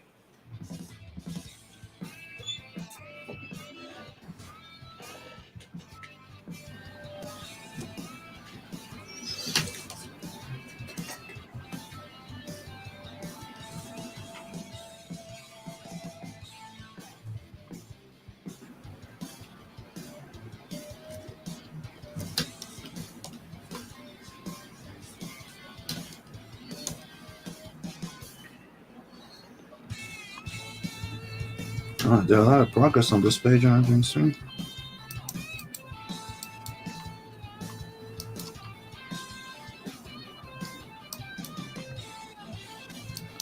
Did a full panel and almost finished the other ones.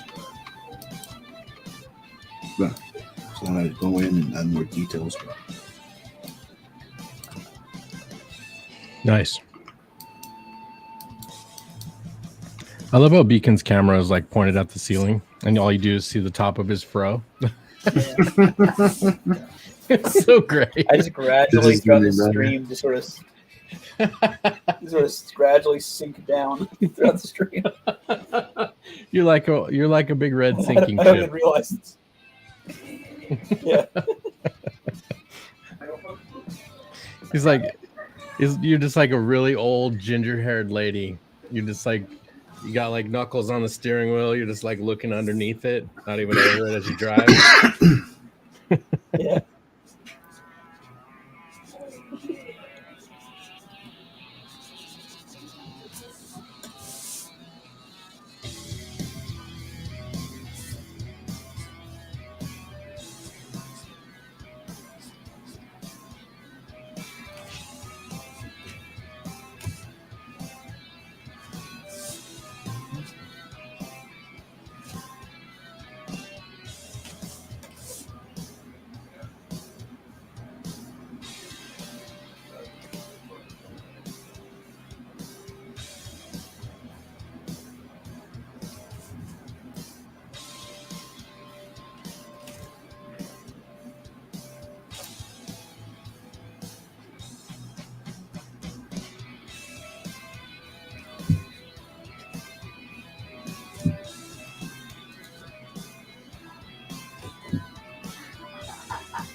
By the way, Alex told me that she wants to learn animation this summer.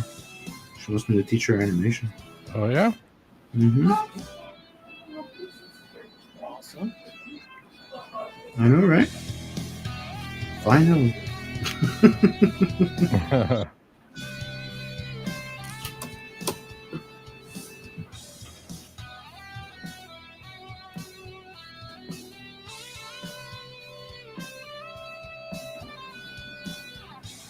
You're just like, that's a hard life, kid. You sure you want that smoke? Yeah, Everybody wants to be an animator till it's time to do animation shit. Mm-hmm. Yep. Wait, what do you mean I got to draw the same drawing fucking 30 times for 1 second? Yeah, that's what you got to do.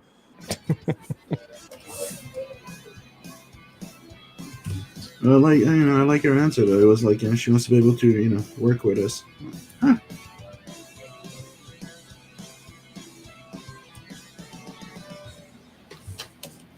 She wants to do her own little animation. She wants to be able to work with it. Oh, we might have a future inks that are in training, dude. Nice.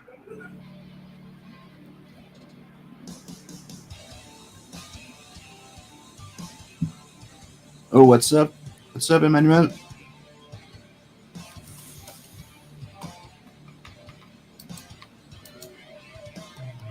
Welcome to the stream, buddy.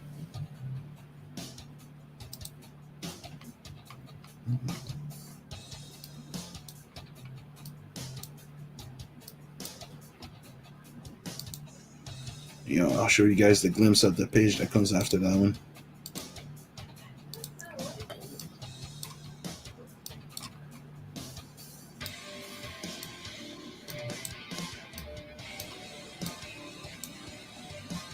And he's like, I didn't see that one coming. And boosh.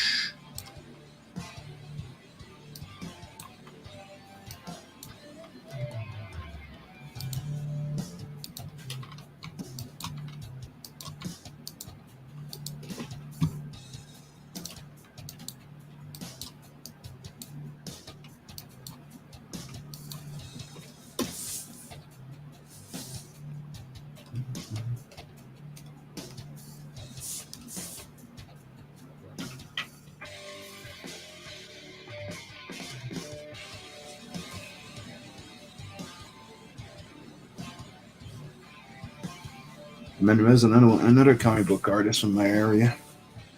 Oh yeah. Mm-hmm. Nice. He was at the festival as well. He has a comic book called Tales from the Interface. It's a cool concept.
Hope you had a good time at the festival. Yeah, dude, I loved it. I love the new venue. I love the new location. The fact that it was not in a park, that it was right straight there, like an open street market in the middle of Saint Denis Street. I loved it, and I like the fact that how it was open. Usually it's closed down in different little tents, like if you're going to a circus type of thing in a big park. But now it was in an open street, right? And it's one of those busier streets where there's also a lot of comic book shops and stuff like that. So it was kind of like, we got to see a lot more people than we usually do over there. And I thought it was great. I saw quite a few books, and my girl sold some of her art. So that was awesome. Anna was there, and she did like 3 drawings. She sold 2 over there, and then she made like $30. Nothing more motivating as an artist than to sell something and be like, wait a minute, I can make money doing this. Mm-hmm. The light goes on at that point.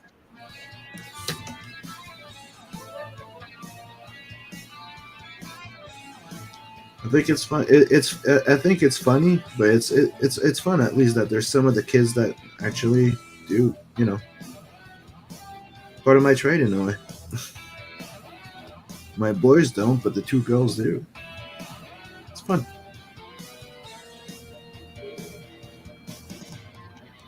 Goes to prove that family doesn't always have to be blood.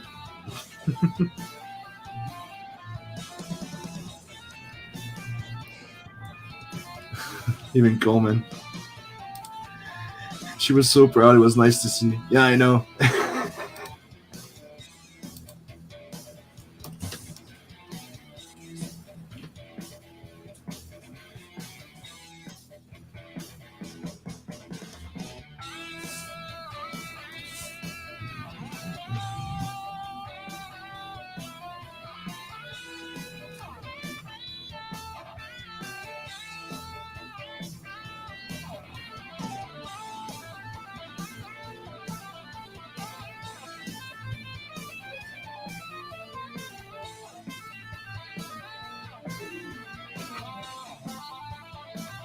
Another thing I can't wait to get back to is doing some of that animation.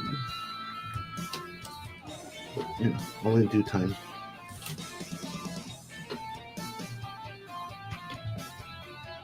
I'm waiting on some voice acting. Oh fuck!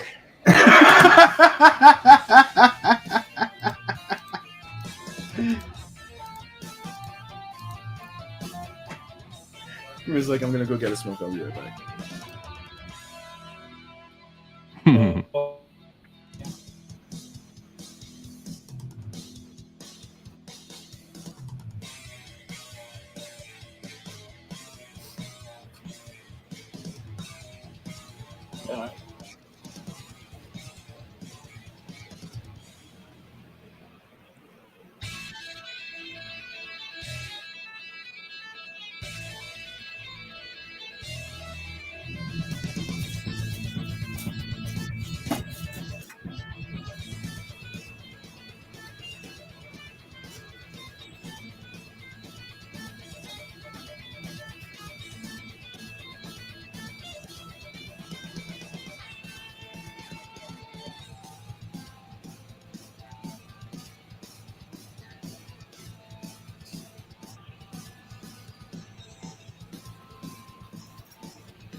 And I'm back.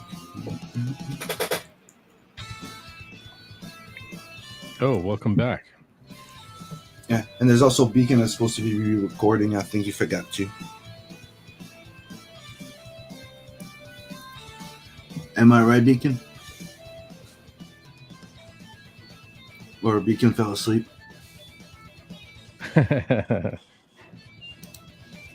Oh, seems like he fell asleep. Or he froze. Looks like he froze.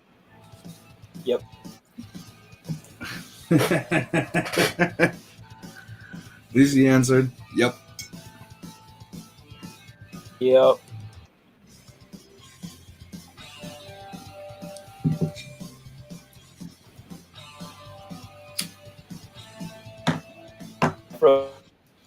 Yeah, you're freezing. You're roboting.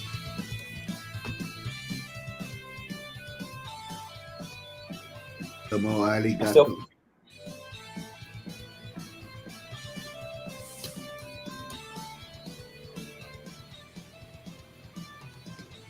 Domo arigato, Mr. Gingerbato. Tomo.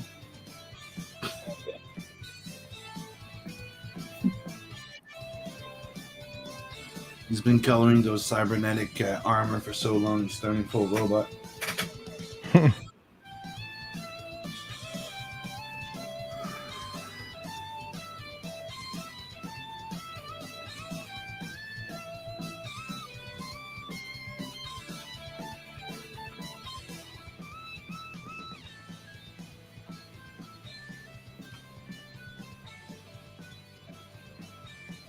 Manuel says his niece did that too. She helped out at the table and she sold some art too, or she just helped out. Oh, helped out at the table. Okay. Yeah, dude. I hope they keep it there because if they keep it there, I'm gonna keep going. Steph Dumas, and not Louis Paradis, but Rémi Paradis. We thought that we could take the full corner like table next to each other, maybe you could join up.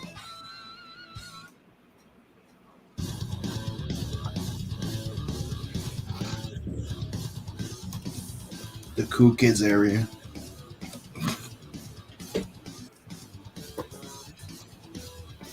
No, I'll make a banner. The comic book cool kids.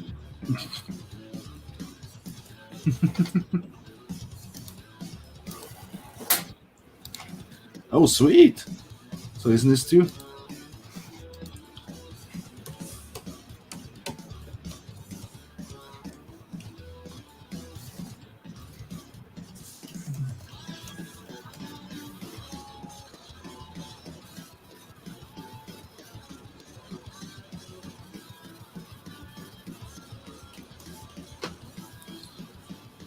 Are you going to be going to Fantasticon, Emmanuel?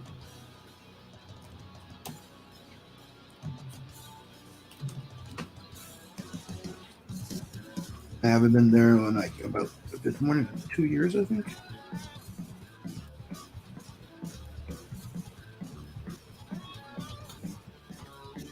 Going back in July. Inkslayer represent.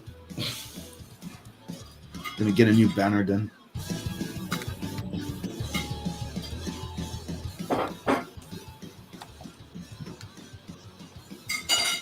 Dude, I was so rusty about doing cons, and when I went to the festival, I forgot to brought change. So I used a good old trick of rounding up the numbers. To quick bills. Okay, specials. Totally fucking forgot. Usually I go there, I have like a bunch of change and stuff. But it was a bit of the last minute.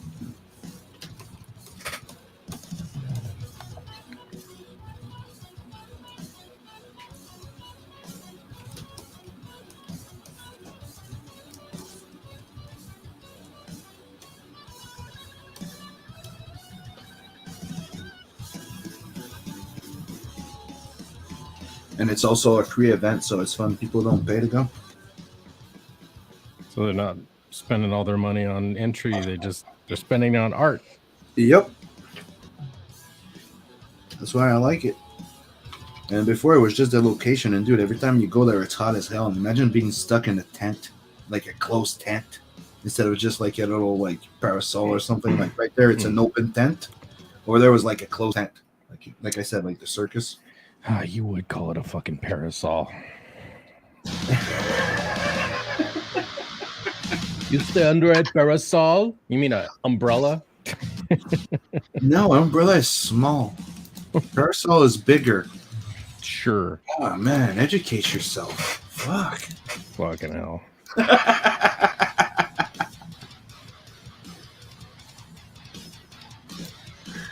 Because nobody's going to the TCAF, so that's in Toronto. Yeah.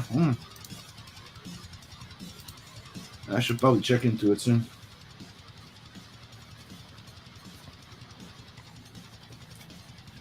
Need to start doing some cons again.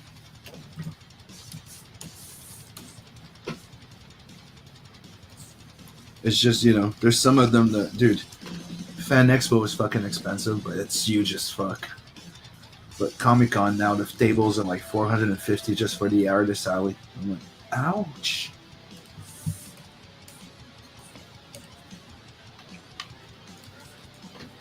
Like, how many people work the artist alley? In the artist alley, say that they make $450 worth of sell. Yeah. So you're basically paying to go there and show your work.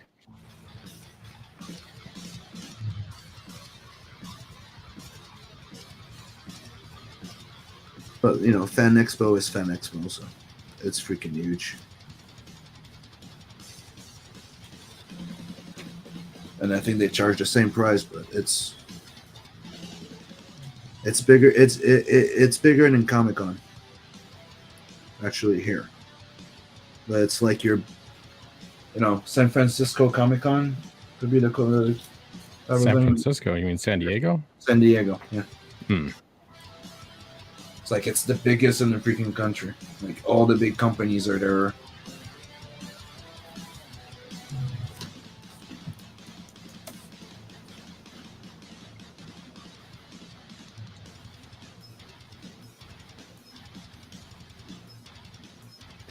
You go But to Comic-Con, Expo. AIDS.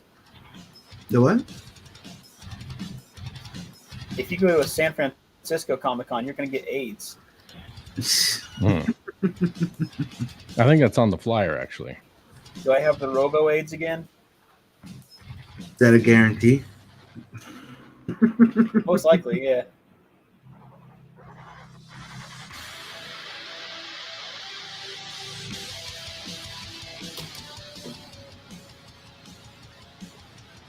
Either that or E. coli. Hmm.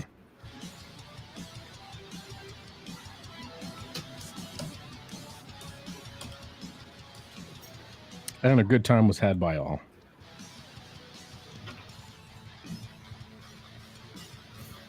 Manuel says Comic Con doesn't seem to be my market, and the table price is nuts. Yeah, it's insane. They think they're Fan Expo and they're not.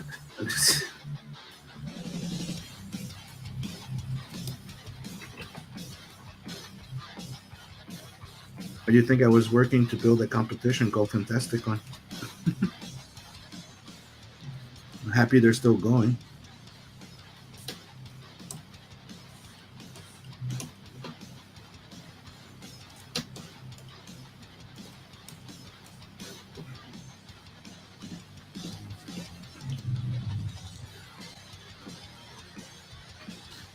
I think there's a year that we did a con, but not this one, but more than one. That we had more comic book artists, independent, right? But we had more comic book artists than the Comic Con. It's great. It's good news. Oh, we like our indie creators.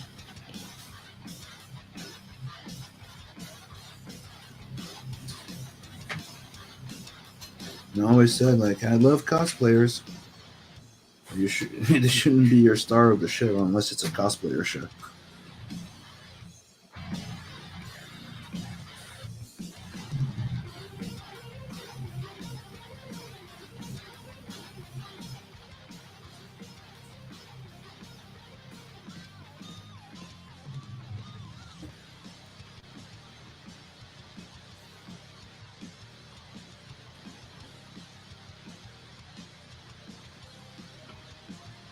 And another thing I want to add to that, Manuel, it's not just that it's not your market. It's just they make sure that when they get to you, they don't have that much money left to spend. Because meaning the stars at a minimum of 50 to 250 bucks. You can't even go and say hi to a star. You have to pay to go for a signature. So most people will go there to meet a star. So they just spent over like $500 to $1,000 already. Ain't nobody worth meeting that for that kind of money. Dude, Stallone was wanting to charge it. Dude, Stallone was fucking expensive just to meet him. I can listen to him talk like this on the screen. I don't need to pay more than a couple of dollars to rent a DVD. Dude, that was pretty on point. Fuck. Mm-hmm.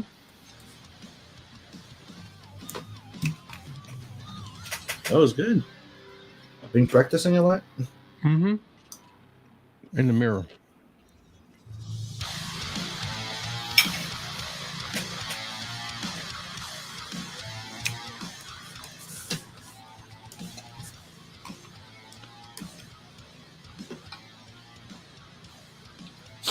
Cool news. I'll be cosplaying as Fantasticon. Not.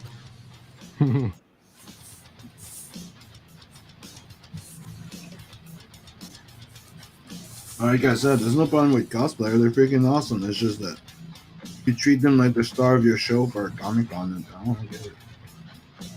The thing from Comic Con, I always thought was weird. If you gotta have a bunch of girls dress up like whores to get people to go to your show, you got problems with your show. Mm-hmm.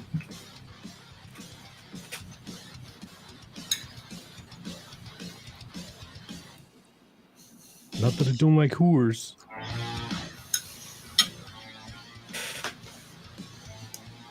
And remember when you used to go to Comic Con to have deals on stuff? Now it's almost more expensive. It's like a premium for getting it from the source instead of a discount from cutting out all the middlemen. Seems kind of broken.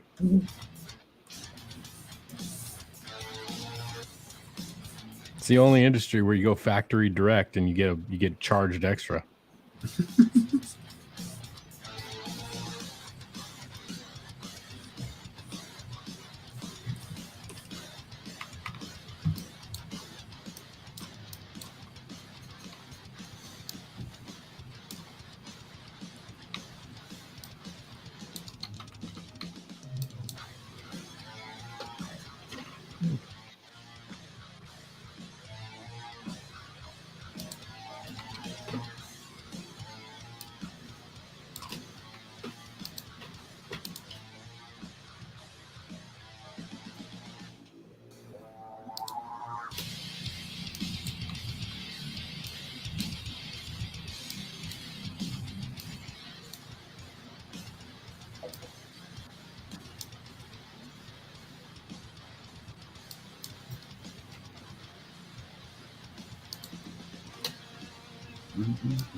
Can't deny we getting good music.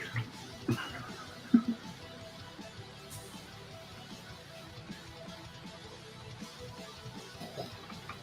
we go. Fix that old fucking problem.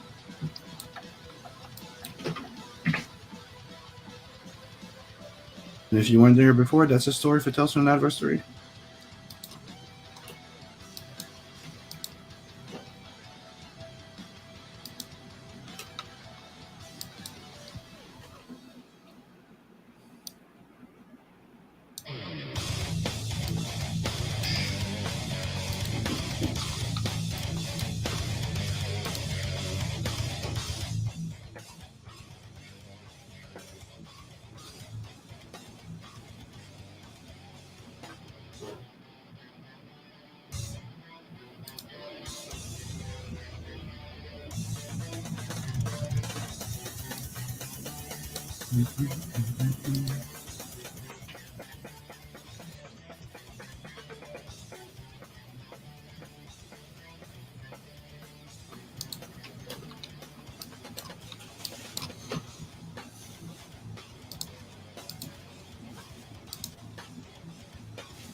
Dude, that's looking freaking cool, Beacon.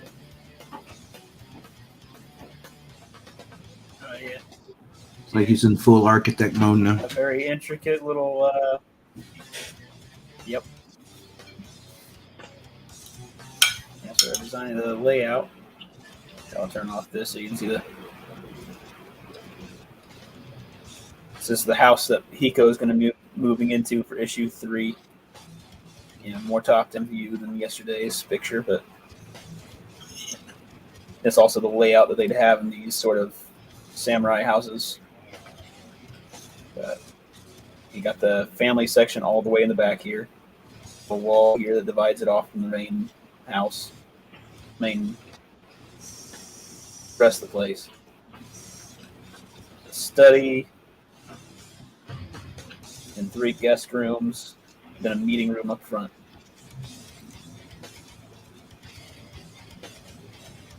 Of course, a central garden here, and then a back garden back here. Archery target. Sakura tree. 2 little streams that go in. One goes into Did you this, just call it a Sakura tree? which connects under the house Mhm. to here, then flows out into the village. You just called it a Sakura tree. Yep. Sakura. Oh, you have a problem? I'll allow it, I guess. Why? Explain. Okay.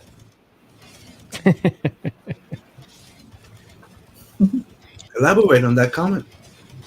It's just literally like the widest way to pronounce Sakura. We got over here a guy sells a Sakura tree. It's where they get their cherry blossoms, their Sakura.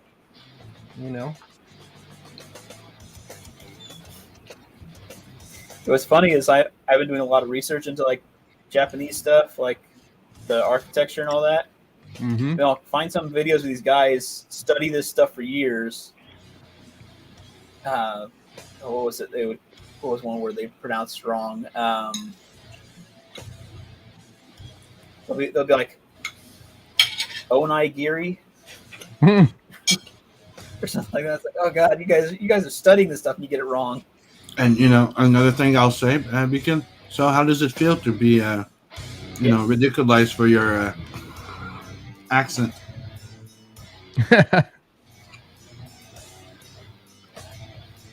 I didn't know ridiculized was a word.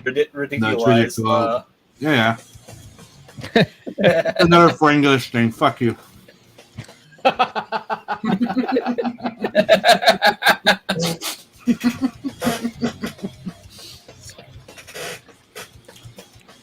Excuse me, sir. Have you ever in your life been ridiculized?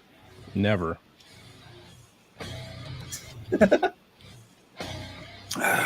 I want Have to you be. ever been though. ridiculed? Ridicule. Isn't that like a French word too? It's good, yeah.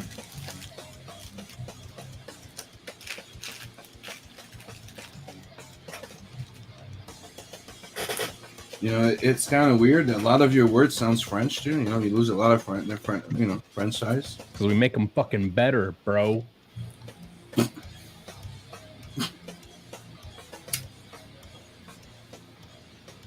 Oh, I gotta save those for when he takes a puff. That way I can make him empty his lungs when he laughs. Yeah, you have to time it. It's all about timing, dude. I've hit him a couple times where he just crashes. I hear him full on like stoner blow up.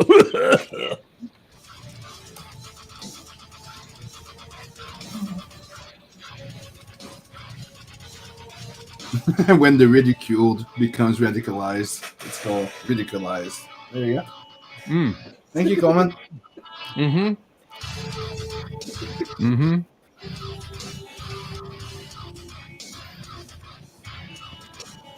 He must have went to Webster's for that one.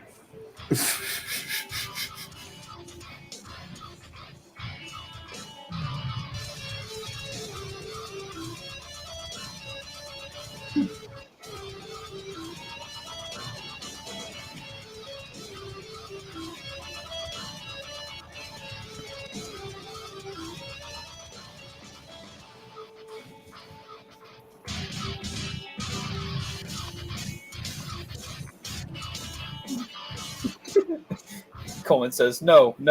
I'm not on your side. Nice.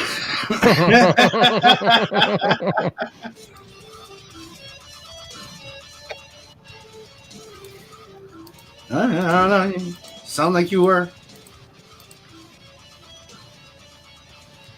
Don't chicken out, you know. Stand your ground. Don't be afraid of the Scots.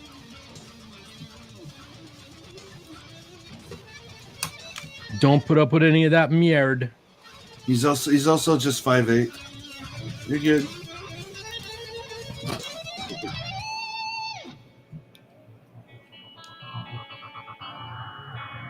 Doxed. Doxed.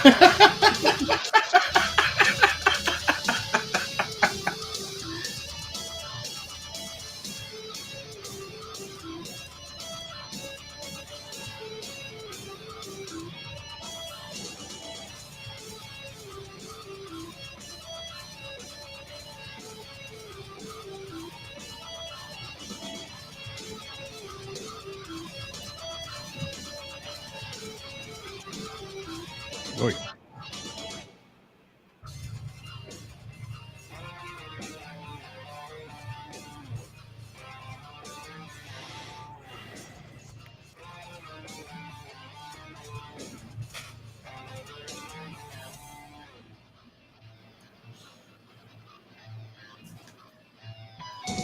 Oh, we're getting. It's only 2 hours and 45 minutes. You guys want to keep going? Or?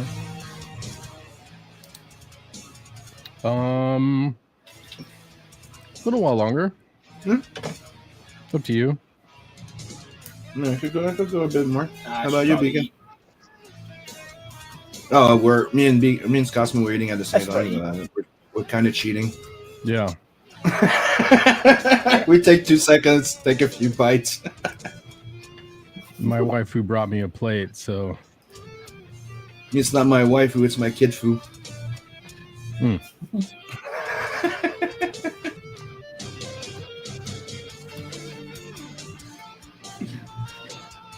The Coleman saw the kids. Even him went like, damn, the 2 youngest are the tallest in the fucking house. Hannah's my height, right? She's like Logan's height. Nat's like taller than everyone. And Alex is like tiny. Tiny.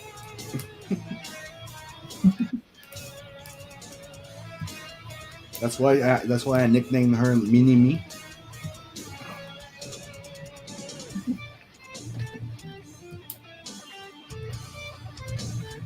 This one there was just like, hey, Mini Me. She goes, not Mini you. I'm a girl. Okay, Mini Me with boobs.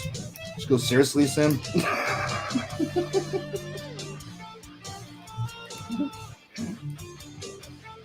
So, Richard, welcome back, buddy.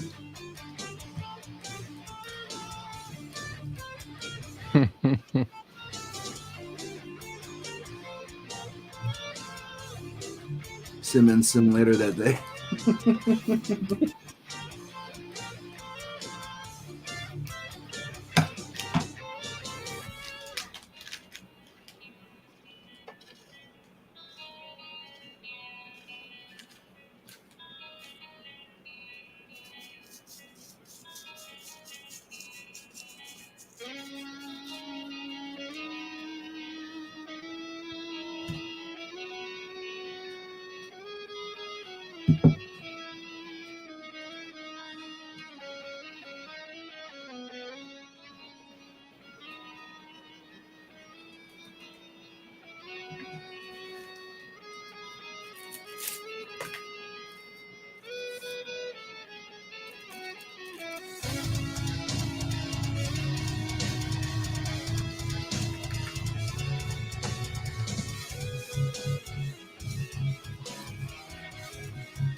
So, Scotsman, are we watching heavy metal tonight? Or you're going playing? Well, I do have a Warcraft thing tonight first, but possibly after.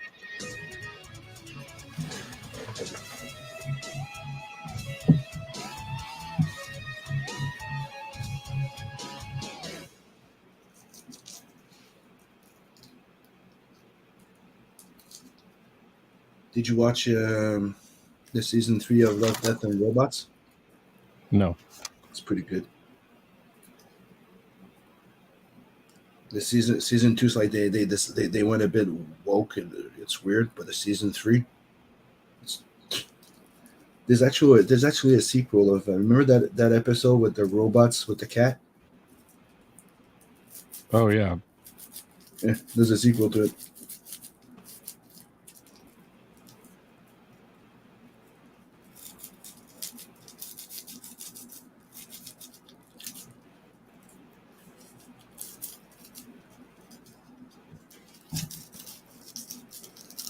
It's like they went back to the original recipe.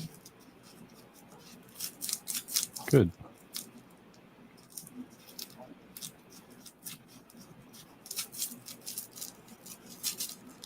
And if you haven't seen that, people in the chat, go check it out. It's a pretty good series. It was going to be called Heavy Metal than this series, but it got changed into something else because legal rights and shit. It's an anthology. It's pretty good.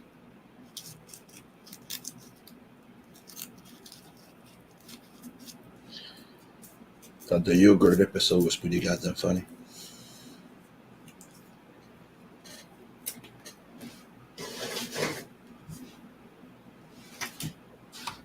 Yogurt takes over the world.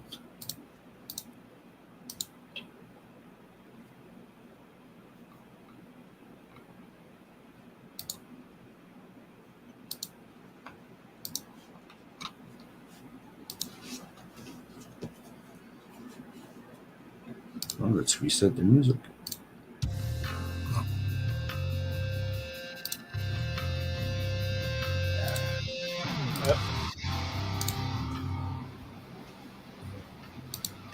I'm gonna. You gonna pop off? Yep, gonna leave. Gonna go eat. I'll talk to you all later. Later, buddy. See you.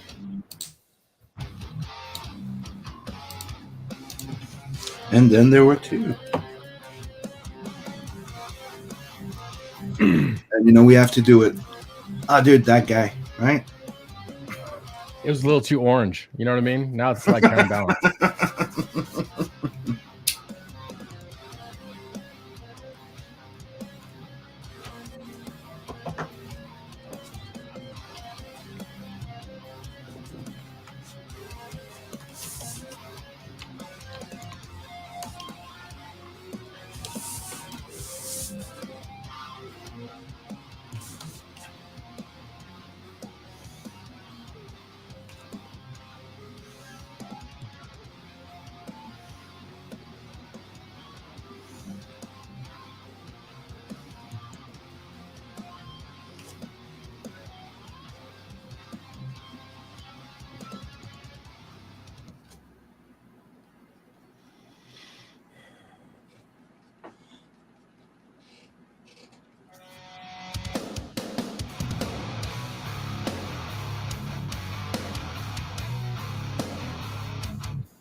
have a question for you. Yeah. Is your thing for horror movies, right? Does it apply to like werewolf stuff?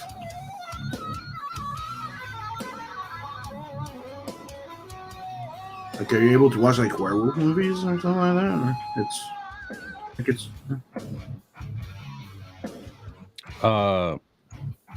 I don't like to put imagery in my head that I'm gonna have to see later.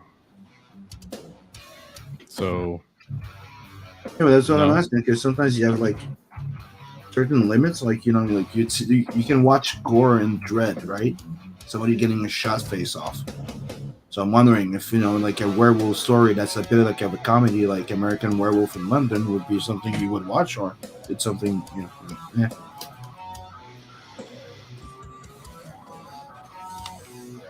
I think I've seen it before. I'm thinking it was like didn't really care for it. Or it's like I like the movies Underworld, vampires and werewolves, stuff like that. That's the type of thing you watch. No.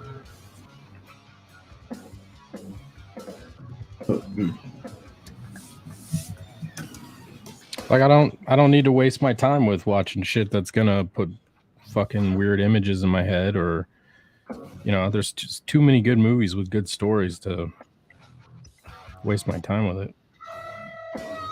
But that's the thing. There's some of them that are pretty good. Like I like Cabin in the Woods because it's technically a sci-fi, like a sci-fi fantasy story that's a parody of horror movies. Yeah. I don't know if you saw that one. That's pretty good. Because the other day I was watching American Werewolf in London. I was laughing. I was laughing my ass off. I'm like, I wonder if that's that type of movie I can. It's pretty funny. It's also horrific. So.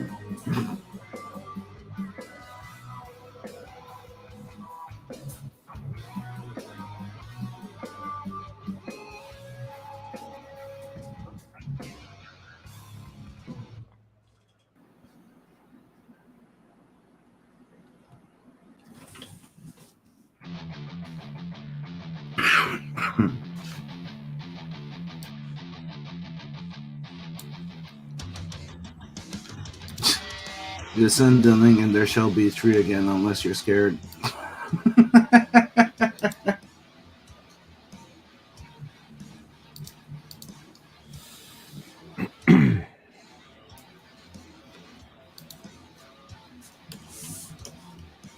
It's supposed to be on Discord in the group. I think you have access to the studio.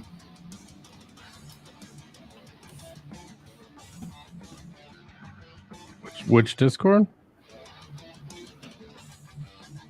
It's on but it's technically it's on both Discord. It's on my Discord, the Sim Discord, in the studio, and it's on the Inkslayer Discord.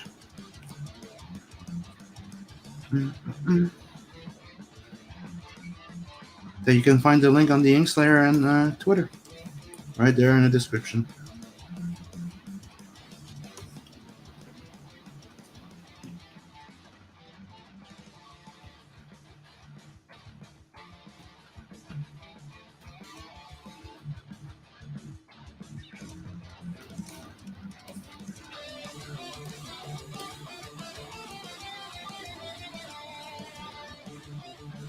Sometimes we jump in there to draw and watch some shit.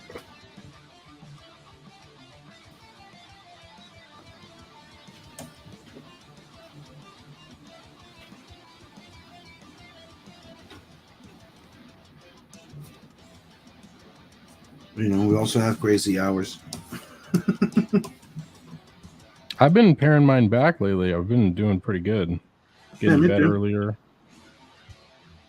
It's been difficult, but I've been able to do it.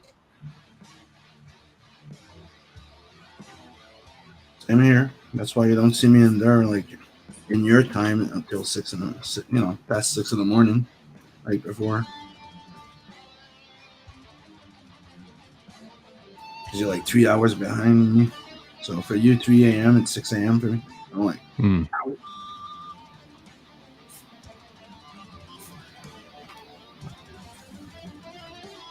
That's why you don't see me there past 12 sometimes. Because to me, it's past 3 a.m. Been trying to get back a bit more on getting up at 9 and 10 in the morning.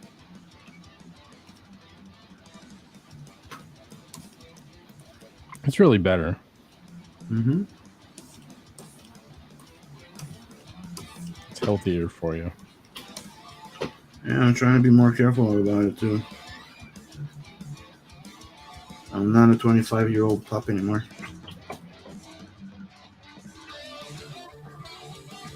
I have to believe it all the time, but I have to.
Everybody, have a good one. Take it easy.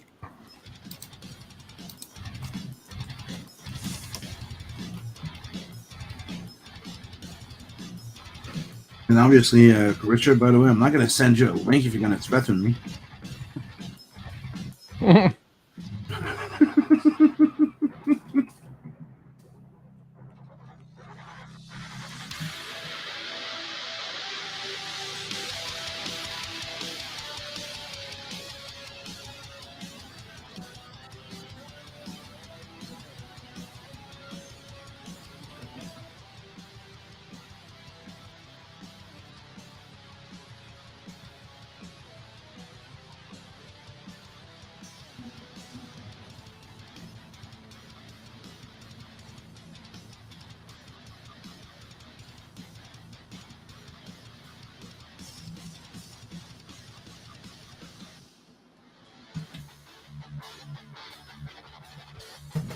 Going to be starting the new empire of crowdfunding indie comics in Canada.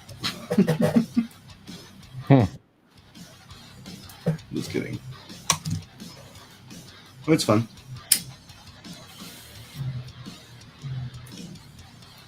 It's fun to see, not the only one. Like, Manu does Kickstarters. Do we? Manuel?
Fucking loud.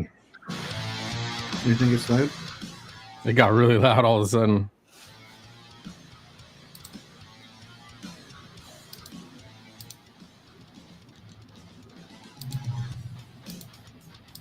Better? Yeah. It was just the beginning of that song, I think. Yeah.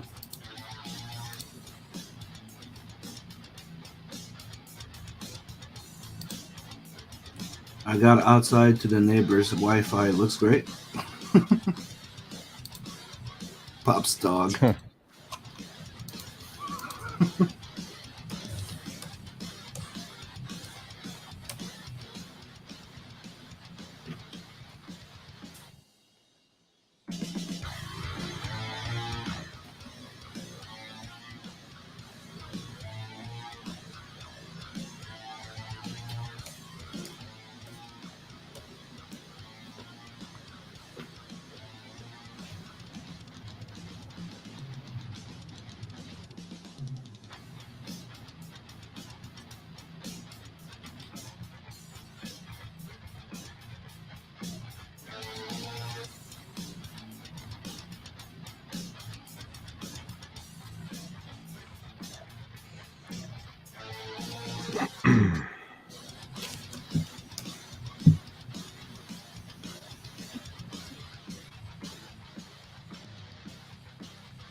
The one that went loud. There you go. Put it down. It's only loud for a couple seconds, and it normalizes.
Just gonna go for a quick refill. I'll be back. All right.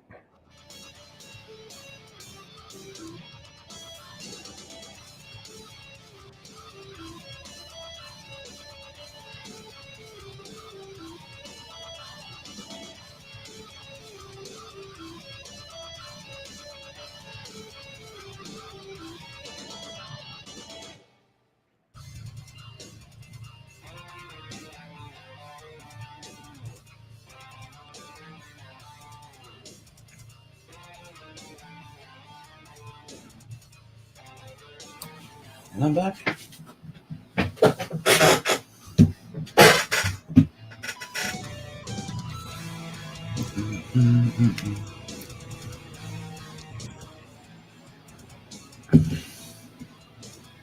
So, thank you everybody in the chat for joining. I hope you're enjoying yourself.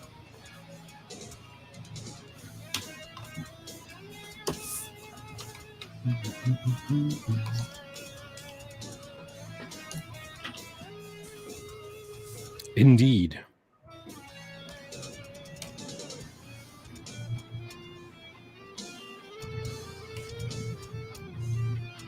That's one of the reasons why I did two different draw streams, because one of them is where we concentrate more on work, and the other one is more about, chilling.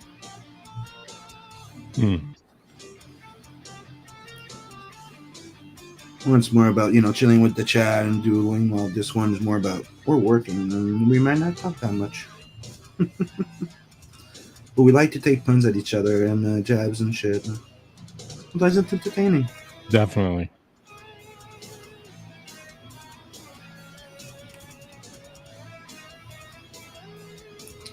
And, it's not a show we're putting on. It's actually the same thing on our Discord when we're just hanging out.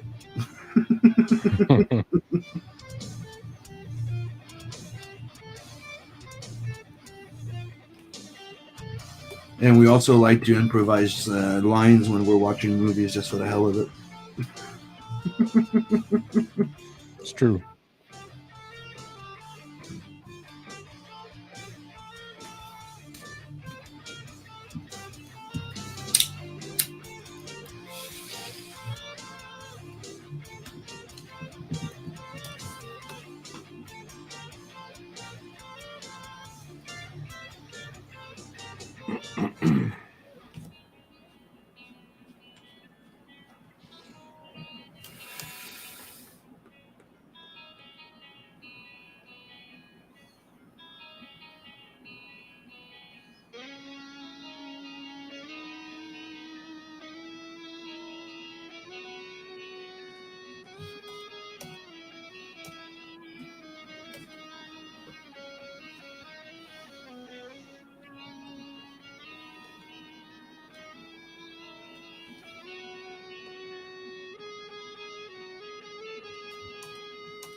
Oh, it's almost 11. What time is your thing?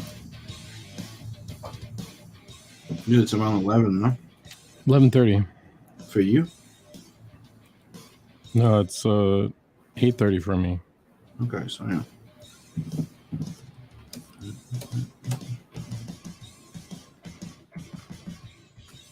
But I gotta do stuff to get ready first. So. Yeah, that's what I thought.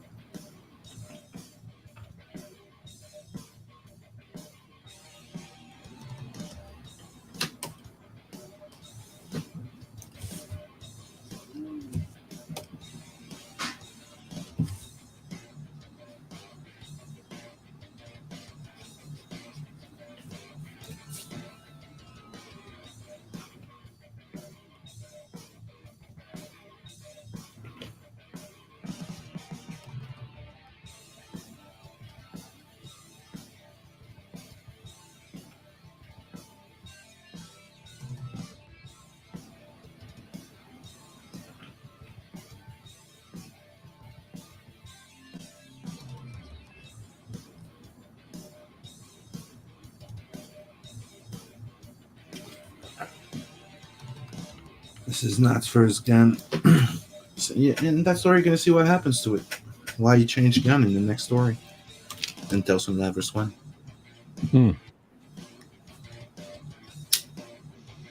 So I thought it was just because you couldn't fucking remember to draw the same gun.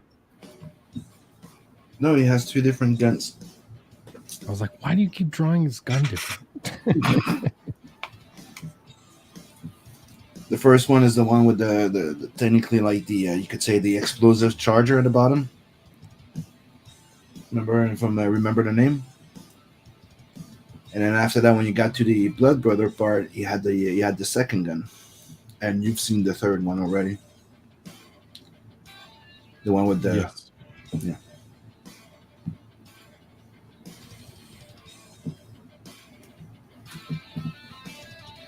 I saw that one.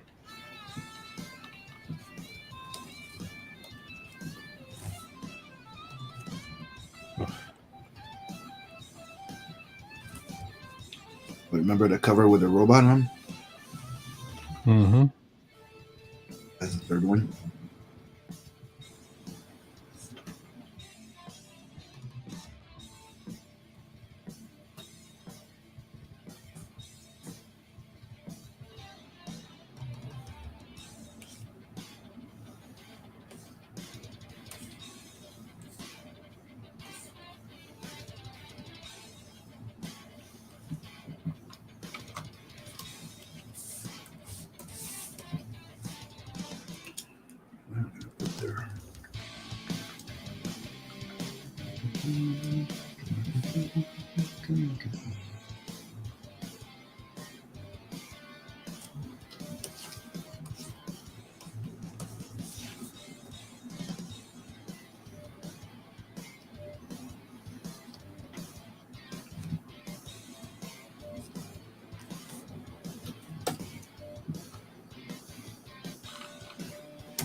I don't know, for some reason that music just made me think of freaking Escape from New York or Escape from LA.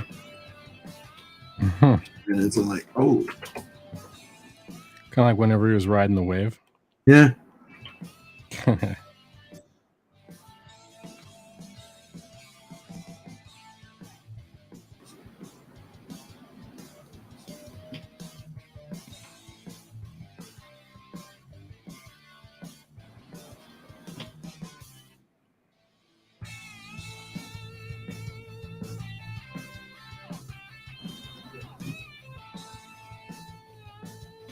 I think I'm gonna watch it. I've been wanting to rewatch that for a while. I'm gonna go watch Hellsing Ultimate Abridge. Oh, police lady. Hope you find it in your heart to that's right now over mostly over there on that tree. You find it in your heart to forgive me.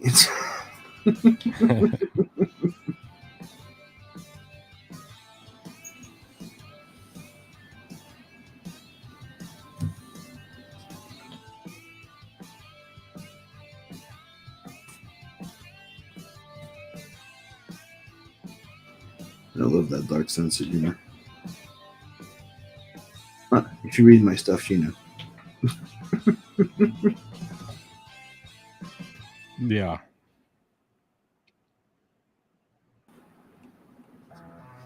That's one of the reasons why Scotsman's like, did you ever watch Ice Pirate? No. Well, that's totally your type of shit. And as soon as I watched the trailer and I saw like they come through the freaking wall, and it opens up and the freaking alien sitting on the shitter, and they walk in front, take care of him, take care of him, take care of him. I'm like, yeah, that's totally my shit. Ron Perlman bonks him on the head. Yeah, but you pass in front, says take care of him, while you look like while the alien bends over, bends over a little bit to look who's next. He comes back and knocks him behind the head. Spoilers. It's the intro, and it's so old. Fuck off the spoilers. Dude, if you haven't seen it by now, you can eat a dick. Yeah, It was 1984, 85? I don't know. pretty good movie. There's no such thing as spoilers going back that far.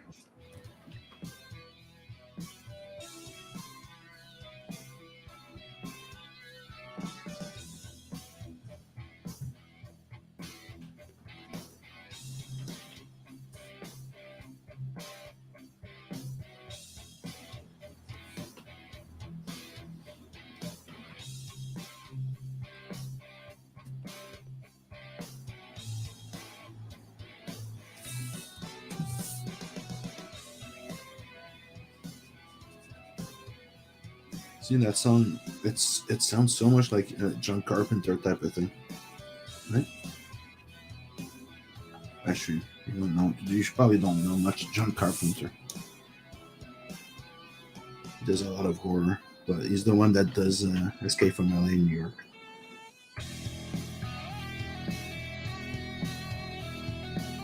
Yeah. You probably heard of his movies though, but I don't know if you watched them, like Christine, Halloween. I've heard of them. Come on, so many, yeah. The Thing. Again, heard of it. Mouth of Madness. Haven't heard of that one. Oh, dude, it's fucking awesome. That one's horror, but the Lovecraftian type of horror. So if you can put up with the, people going insane, and that's a pretty good one. Cynically, like the premise of the story, it's an insurance investigator, one of the best that gets hired to find out what happened to a writer. But the writer is known to be like, imagine like a Stephen King on crack. But don't imagine Stephen King. So Stephen King.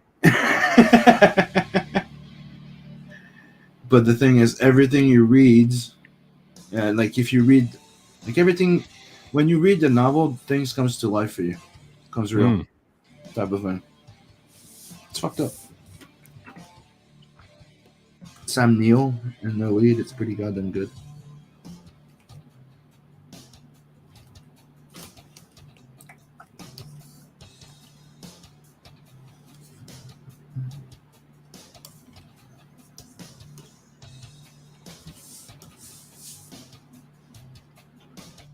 Looks like stuff like Aliens not your cup of tea neither, right? We've had this discussion like 1,000 times. And it never changes. How about Predators? I know we've had this conversation before. I'm just, making conversation right now. It's fun.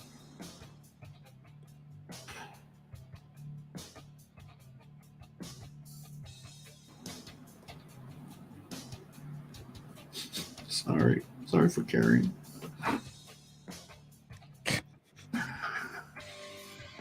That's what a lie sounds like, ladies and gentlemen. I couldn't fake cry. I put on a herd. Tried to cry like I never heard. I was gonna say, I've heard better. Believe me, I'm crying. Did you step on a bee, or did your dog step on a bee? God damn it.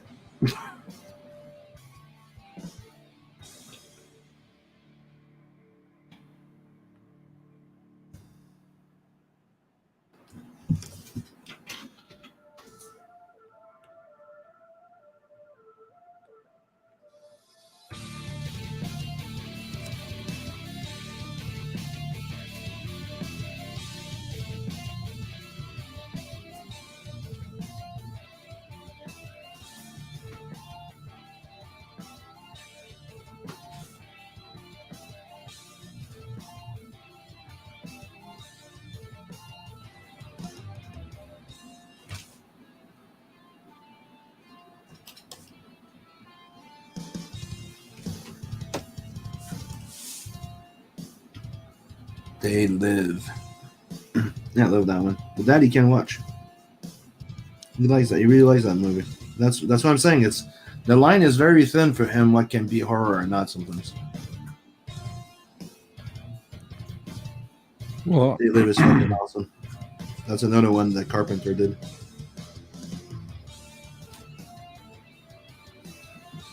well, They Live is not really horror, though. It is. It's a sci-fi horror, dude. I wouldn't really consider it horror. Dude, it's like 1984. It's a horror movie too, in a way. The horror, yeah. That's what I'm saying. It depends what horror is, like, for you. For you, horror the horror you can't stand. Maybe it's really just gore. You know what I mean? But a dark theme doesn't bother you as much. No, it's more like demonic shit. Ghosts and demons and shit. I don't know. Fair enough. But alien shit, I don't care for some of it, a lot of it either. But it's not for the same reason. Or is it? I don't know. It's kind of a case by case basis. There's no really there's no real absolute. No, because the only people that live in absolute are Sith. I am not a Sith.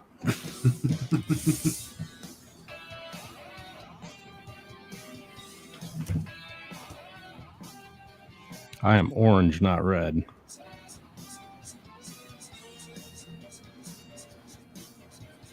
Oh, but did you see on the file for Planet 69, I made a file called spoilers. So there's nothing in it yet, but I'll put the page that, I consider you should, hush hush.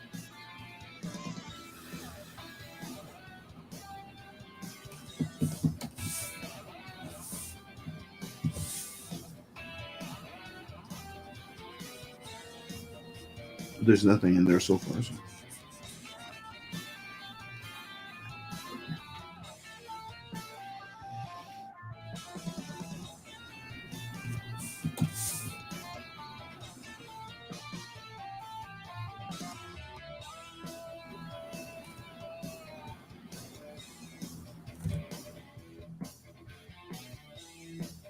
And by the way, Coleman, if you haven't seen Hellsing Ultimate Abridged, do yourself a freaking favor, right? And go watch it. It's a quick watch, and you will thank us for it.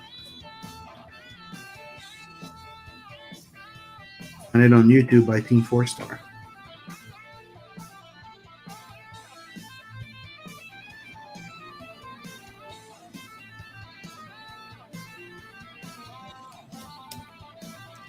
And don't forget to watch Redline.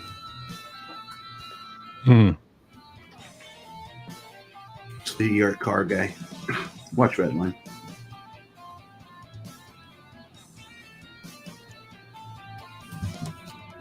Okay. I got to get going, but Luani is 99% done. I still have to do a couple of her tendrils, but Nice. Sexy as hell.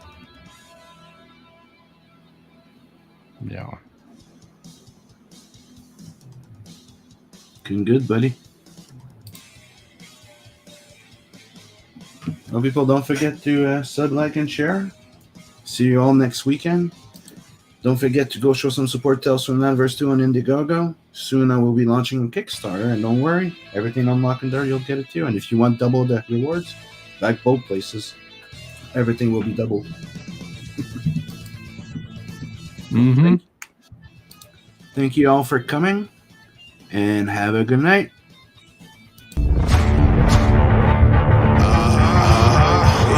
This time we settle the score. Yeah. This time we settle the score. Come on. Are you ready? Let's go. I got this hunger inside of me. A vicious vendetta that won't ever let up. It's bringing the fire out of me. I come alive for the rivalry. I hear the talk, but that ain't enough. I'm about to pull the rug on your blood. I'm fresh out of mercy, you out of luck. Yeah, I stand on my rep and I back it up. Turn up the drama, let's set it off. I'm like a beast on the battleground. This kingdom ain't built for the both of us. I'm on my way to come knock you down. Let's go! I see that story first. I feel that story first. I know those people first. When I put them down, they've already lived. And I put them down as I'd like them to live on those pages. My stories are very sincere.